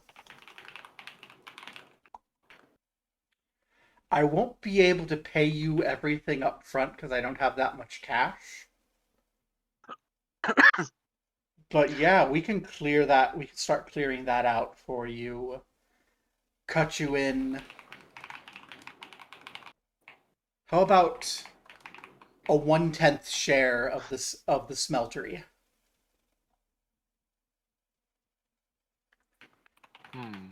Like, he's not offering you money. He's offering you a share of income from the smeltery. Damn, that's better than money, because that's Yeah. money that keeps coming in. Yes. Yeah, that sounds actually like a very good idea. Because like you found enough iron that he can probably secure better terms on deals with the mine managers. Oh, we are fucking with the political power balance. Yes. That said,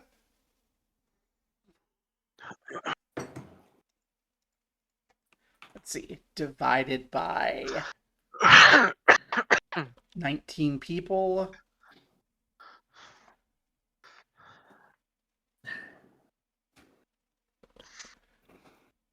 It's still gonna probably take 2 days for them to clear out all the balls from this room with everyone. Uh, And he can't dedicate everyone. yeah. Well, we'll still be helping in that case. Okay. Yeah, But we'll be helping. Yeah. But 2 days, that's roughly the time schedule that I gave the wizard. Yeah, If you it's might going want to to. take a You might want to update him that you found something that's going to take a little while. the wizard's probably going to be, maybe I shouldn't have told them that they can get everything that isn't nailed down.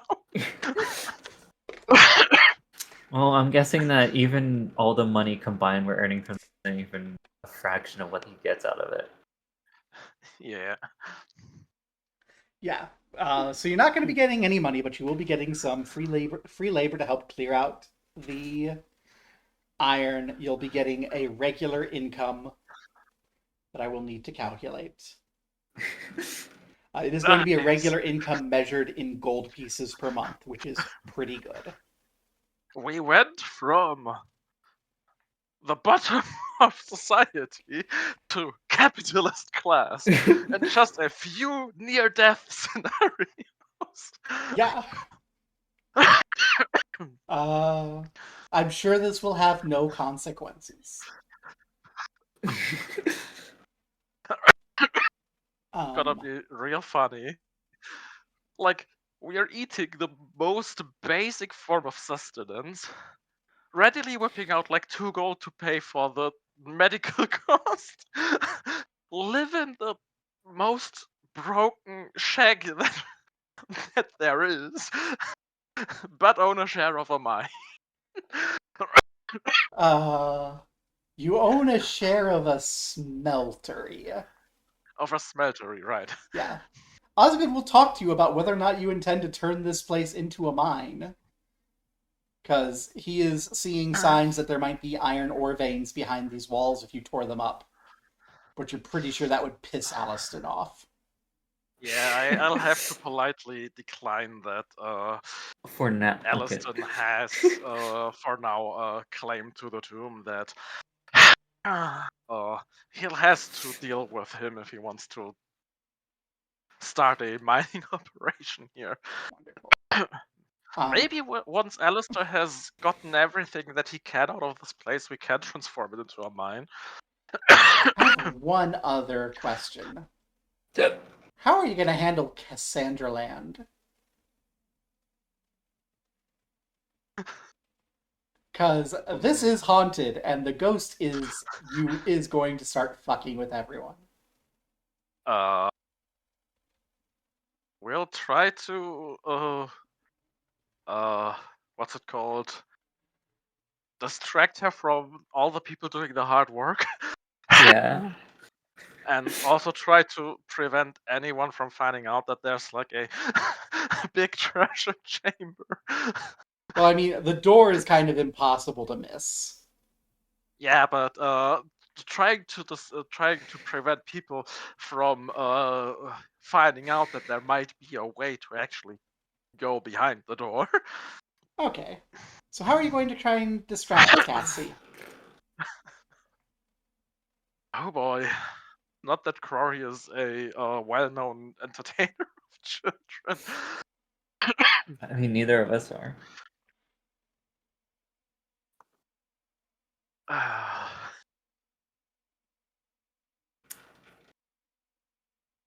Well, you do have the option to try to hire someone. True. Who can Yeah, we convince to talk to a ghost for several times? we could hire one of Salamandra's people. They probably wouldn't feel like this is way out of their personal experience. Yep. So Salamandra's people are well hired.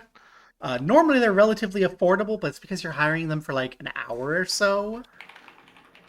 To get them for the extent of this to keep Cassandra Land entertained, that would cost let's say 3 gold pieces per person for the time this is going to take. How much gold did we have left? I don't know.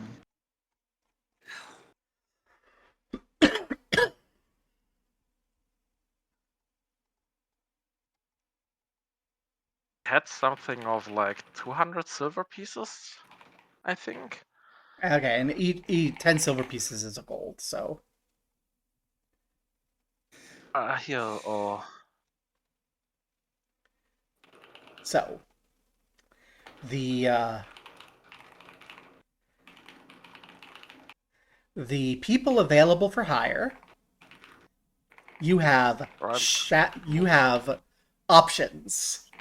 You have Shag Solomon, a shape-shifting tiger creature who can be whatever gender or combination thereof you want. That's the individual who was washing Aliston earlier.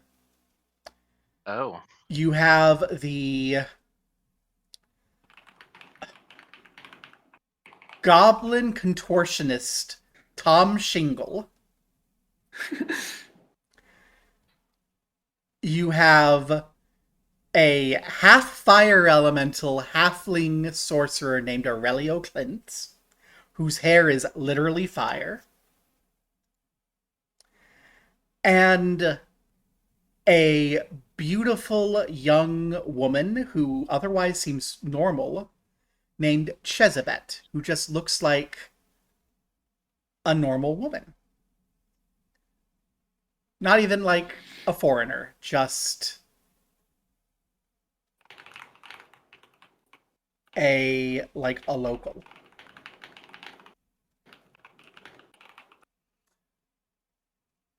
Hmm.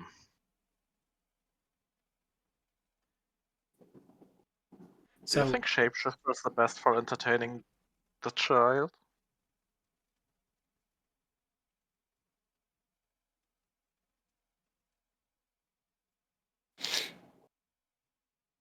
I'm sorry, I spaced out. What? trying to determine who you want to have entertain the child. The shape-shifting tiger person, the goblin contortionist, the half halfling, half fire elemental sorcerer, or the just normal looking woman Chezabet. Shit.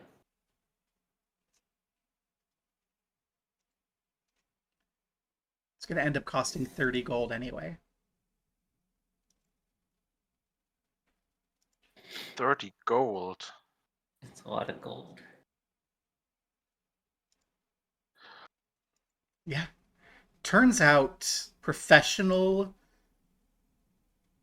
turns out that professional brothel workers are actually skilled. I mean, And that makes sense. It's just that we don't have that kind of yeah, money. hiring a skilled worker is 5 silver per day, and you're going to need to hire for a week. Ugh. Yeah. Now that I've found the treasure found list, we have like 2 gold and 38 silver. So it's going to be most of the money that you've already found to keep Cassie land occupied if you want to hire one person. Well, I guess good thing we'll be getting more. Yeah, true. Yay! Yay, income.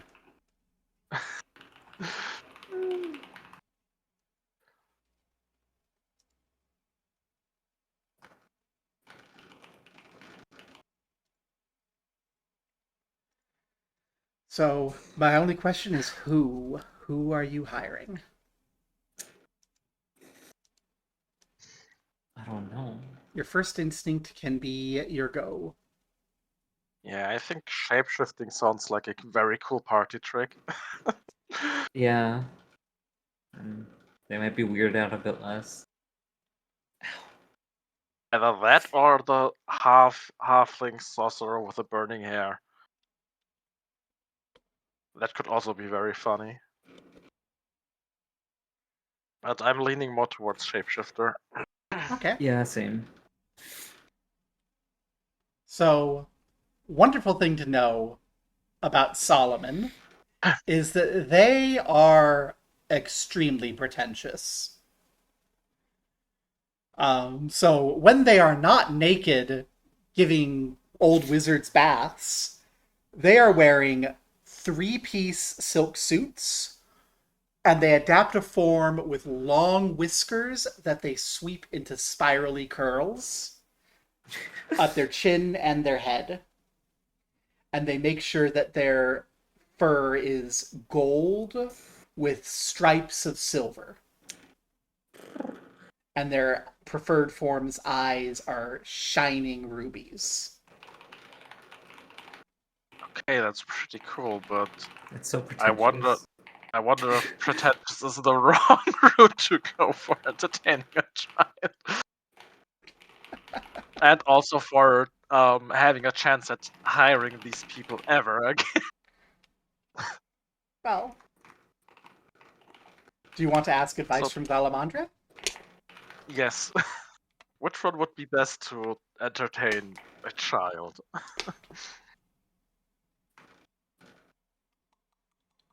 Would you make a will save, please?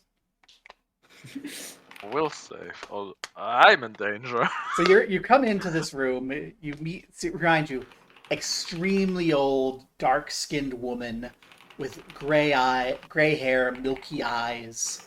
And as you come asking, who's the best for entertaining a child, she just looks at you with that, oh, you are hiding something. When you're asking who's best to entertain the child, what are you thinking? Uh, I'm probably thinking about the actual person that I need to entertain. Because Crory is not like some mental gymnastics person. He asks how to entertain a child. He thinks of the child in question.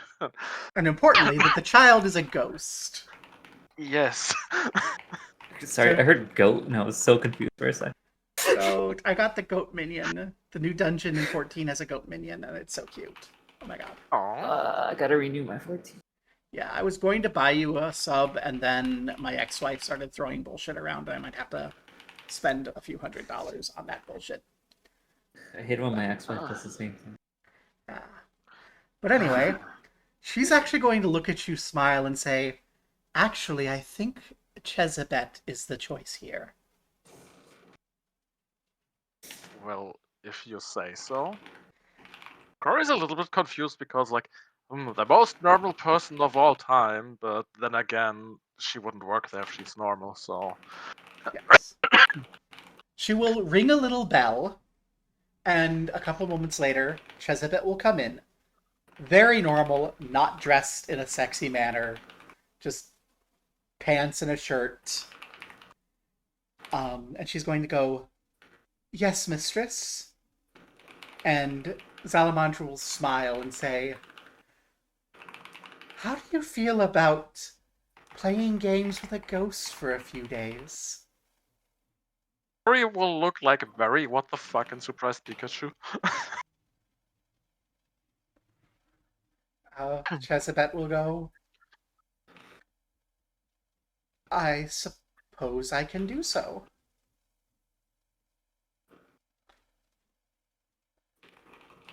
And after a little bit of arrangement, Chezabet will arrive about an hour before work is supposed to begin. She's going to arrive at the tomb wearing a black robe with green trim with a raven on her shoulder.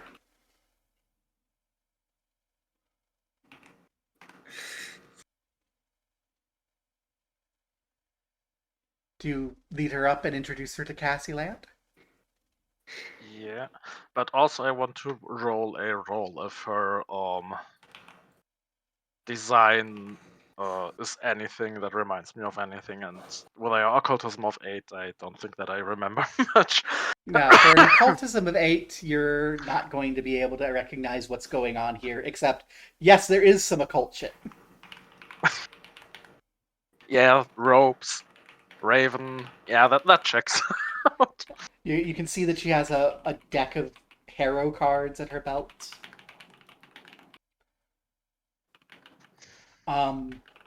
Actually, Shiyun, you'll recognize what's going on without even needing to make a roll. Thaumaturge recognize Thaumaturge.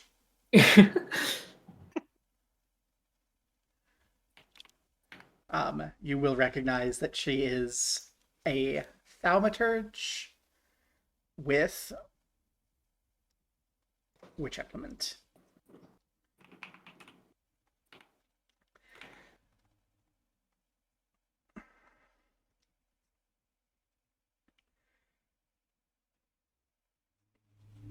With a mirror implement, actually.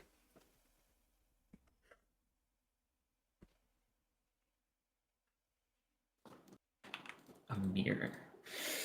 Yes. To know what a mirror actually does, you'll need to make the occultism check. Oh, if it was stereo. 24.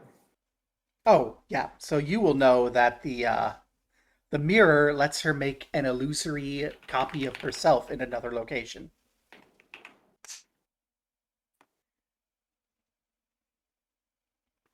Hmm. So that it can take attacks instead of her and cause effects instead of her. That sounds cool. Yeah. Yeah. And you will see it in action as she approaches the area and she activates the mirror and kind of sits down in the entryway, pulling this cloak over her head and blending into the stone as the image walks with you to meet Cassieland. And I'm just going to make one perform roll. Mm-hmm. Why are NPCs that are trying to kill us always rolling high, and NPCs that we are hiring to do things Always rolling low. Yeah. Consequences of that will settle towards the end of the week. For the first few days of the week, she manages to keep Cassieland well entertained at the far end of the chamber as people come in and carry all of the balls out. There's a little bit of a ruckus the first time that they find a corpse. Oh yeah, this Because is when Rory tries to go all manager and Oh, they're gonna freak out with the next 20 corpses. yeah, that maybe should have warned that they were going to be corpses here. Because you are only slightly underestimating the number of corpses in this room, Seika. As there oh, are about 23 dead bodies throughout this chamber that gets emptied out over the course of the week. And a lot Rory more actually iron than anyone estimated, because it's a 30-foot deep pit of iron balls. holy macaroni. Yeah. I There can't be is glad if there's no major injuries happening. who said there weren't any injuries? There are absolutely injuries. There are that nothing that concerns Osgood. And nothing particularly major. Until the last day when you can hear the voice go, "Ugh, you're so boring." Oh no. And you see the mirror form of her name. I forgot her name. Chezabet. Jezebel. Chezabet explode into dust as Cassieland lashes out. This is a slightly concerning situation on account of kind of them working from the south side of the room to the north side of the room as the week goes on. So Oh. the workers are basically all kind of at the bottom of the pit underneath the tantruming ghost. Oh no.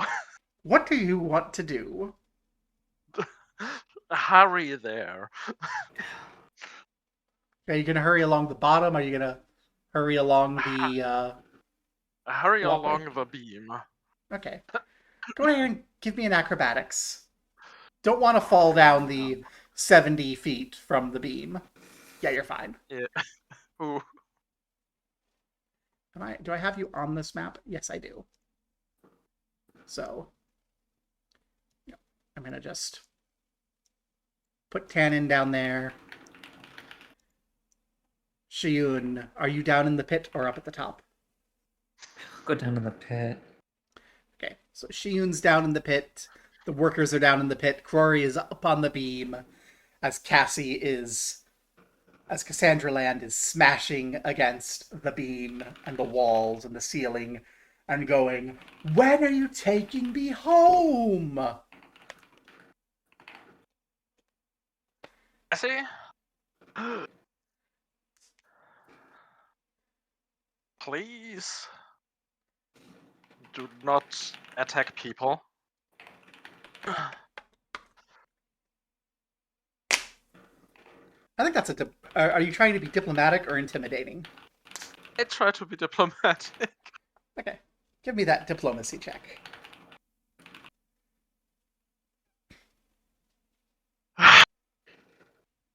Oh, what do we want to have our terrifying can easily kill everyone in this room without breaking a sweat ghost do in her temper tantrum?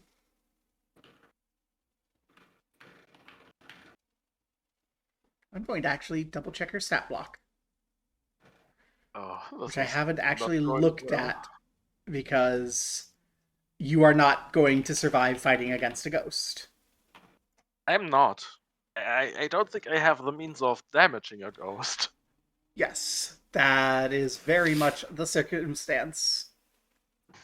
Unless So, Pathfinder 2nd Edition went the milquetoast route of D&D and just went, yeah, ghosts can receive damage from regular weapons. That's just how we do this because boring. no, no. So, she is going to howl in rage and despair at being so close to home, but not yet.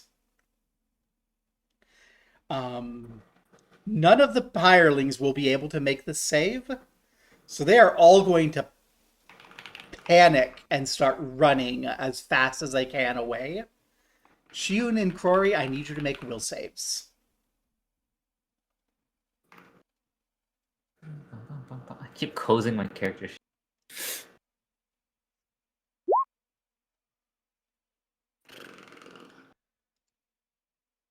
Huh. Damn. So Shiyun, that's a critical failure. You are going to become frightened 3. So for the next 3 rounds, you basically have to run away from this thing. Hell yeah. Crory, that's a save. So this howling rage grips your soul with fear, and you grit your teeth and stand facing off against this undead child. What do you do? Not only do I not know how to deal with children, I don't know how to deal with dead children. Yeah. Well, what would Crory do in this situation? I guess he'd stomp his foot on the ground and tell her to calm down. If she's scaring away everybody, nobody can bring her body home. Okay. Give me an intimidate. That's a success. Oh, damn. Yeah. Turns out children easy to scare. All right. Plus, there's like a Says me that circumstance because no one has ever not run away from her before. Right. Considering that you have to roll at least a 25 to do that.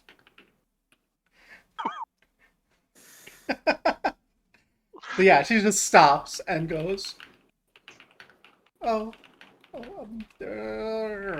like, angry child who's been yelled at and is going to go sulk," which she does. Yeah. Oh. I guess that's one way. Now Cory can do the victory lap of telling the people that the ghost is not yelling at them anymore. And probably has to try to what do you call it? Calm down the other people.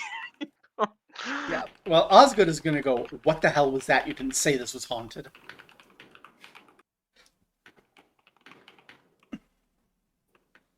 Maybe I forgot to mention that on the account of the ghost having been very friendly to me. It's not going to attack my men. No? Uh, she's basically now sulking in her room. And I will take her body home to her family as soon as I know that nobody's running off into the wilderness and getting themselves killed by hyenas or anything. He nods. And when you figure out which body it is, kind of gesturing to the pile of corpses they've been shoving in a corner. How many children are under these corpses? It's not quite clear where one corpse ends and the other begins, because they're all, like, bones. And they've been kind of Okay. moved around by the worm that was swimming through the stones.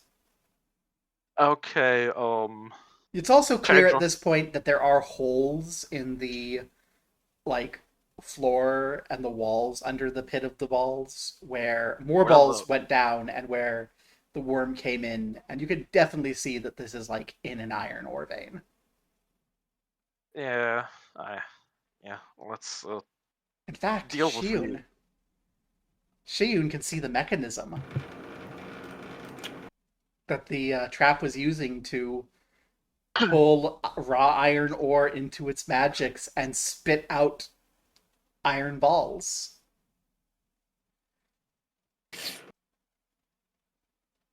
I don't know if Shiyun's going to do anything with that knowledge, but that is something Shiyun has the skills and ability to look at and comprehend.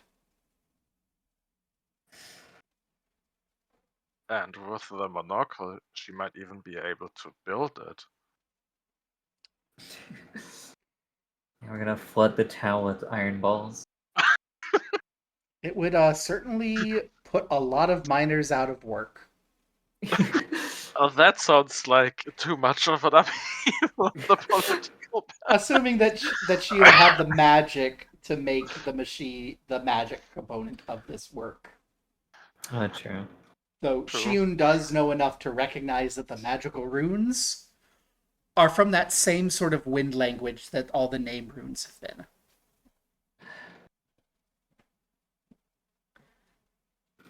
I'm starting to wonder if the elementals attacked these people because they were fucking with the elements too much.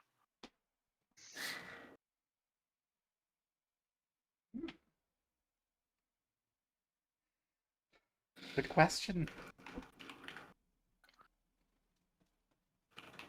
In any case, the people will get back to work and they will finish things up. Yeah, and Ray will basically take a cart for himself and, starting as respectfully as possible, loading the corpses onto there. That is Probably one giving way. That is one way to avoid having to sort out which corpse belongs to the child. Is just take all the bones. All the thing is, the people running the graveyards probably have skills in sorting bones. Well, Cassie does Maybe want to be the buried on the family farm next to her family. Oh, yeah, I see. You want to take them to the graveyard and have the graveyard people sort them out. yeah, and they probably also might be interested in giving the dead a proper burial, considering that the place where these corpses were found is also roughly the same space where a ghoul was found. So, and maybe Cassie can help identifying herself on the way, hopefully. Unfortunately, Cassie's moping now, so you're not gonna get an opportunity to ask. Well, you win some, you lose some. But yeah, I think that's enough. All the arguments you've made are going to be enough to negotiate down a yes, Cassandra the ghost, and they've started calling Cassandra Land Cassie. Cassie, not confusing at all. All right. Yeah.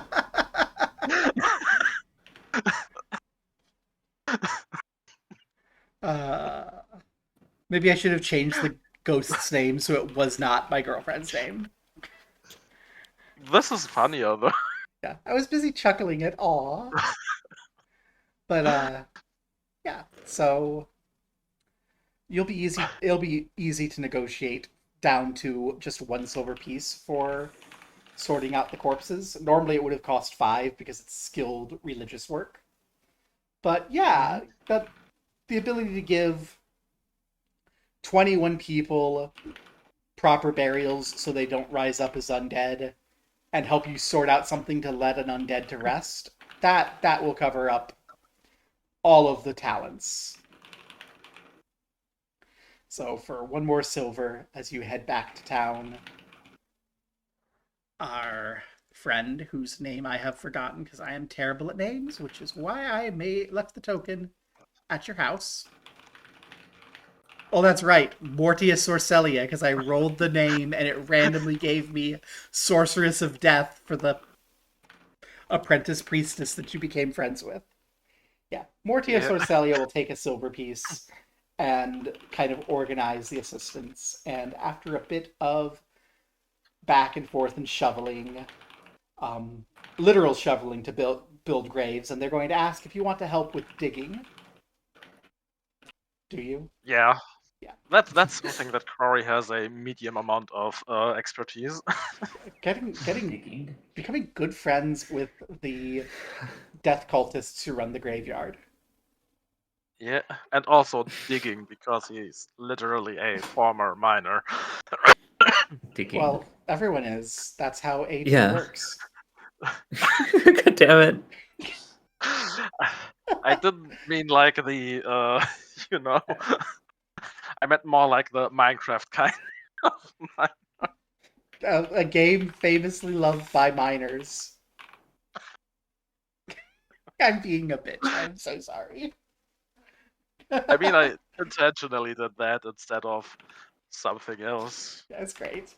But yeah, they sort everything out, and when they're done, you are returned a small casket with bones in it. It's a very plain casket. In fact, they're going to ask that you return the casket, that you inter her on her family's land, just in the dirt and bring the casket home, unless you want to pay for the casket. How much would the casket be? 4 silver pieces.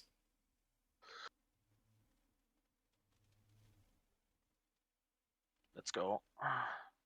Oh, yay! So you're going nice burial. Woohoo! So we have the casket, we have the child. Mortia Sorcelia is willing to come with you to the farm too.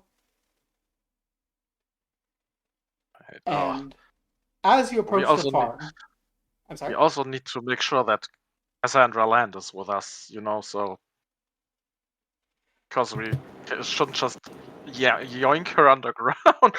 Mortia assures you that Cassandra Land is bound simultaneously to the tomb and to her remains. Oh, so they're not gonna be able to leave the tomb. So they will be able to come to either at their will. Oh, okay. They are. Yes. She is unfortunately still moping because she got yelled at. I didn't try to coax her out, right?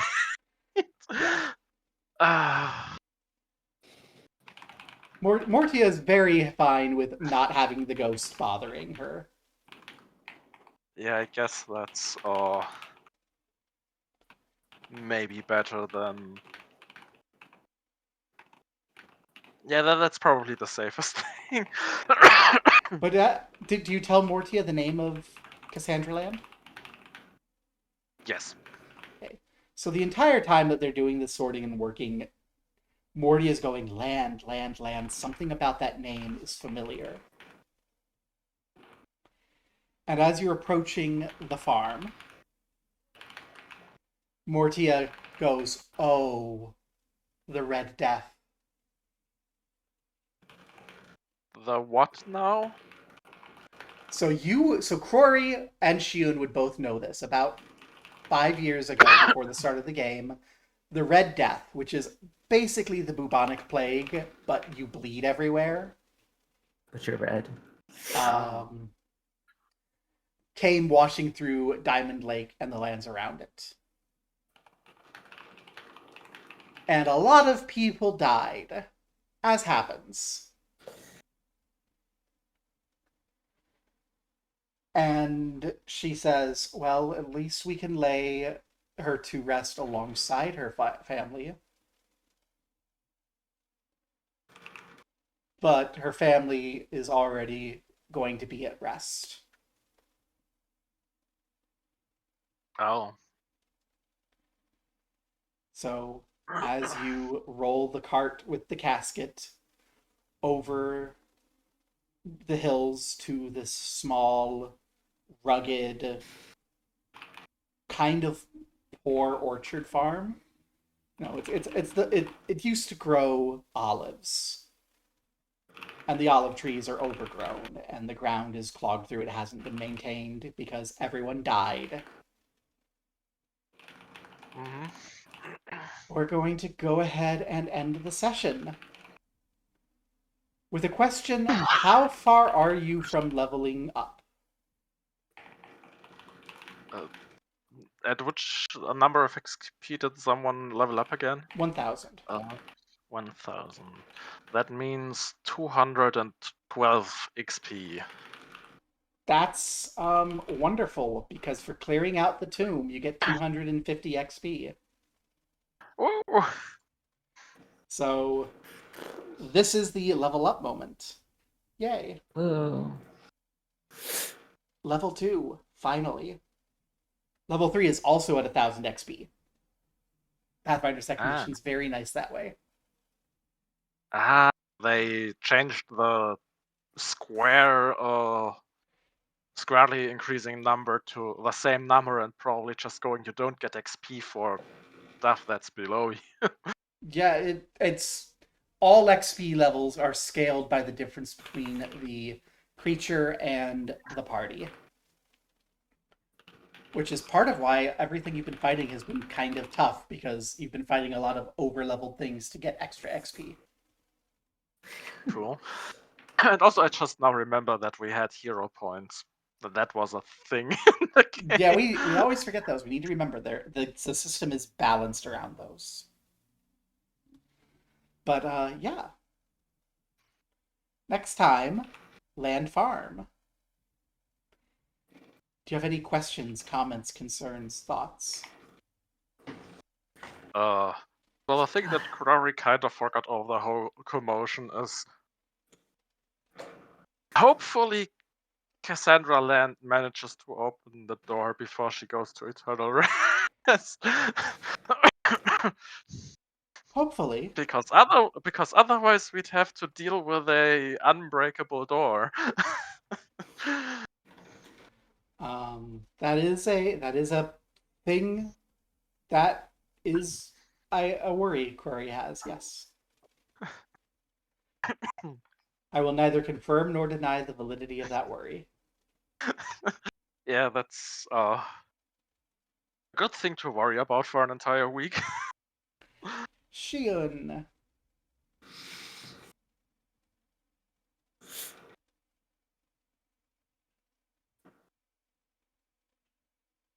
Do you have any concerns, thoughts?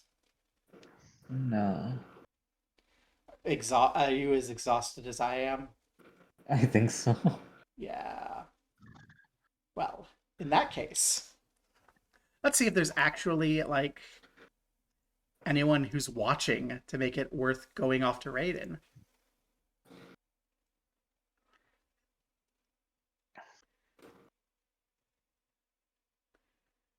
Hey, we actually have a couple people watching.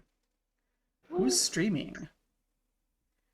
We've got Hello Kitty Happy Party Pals, Snow Runner,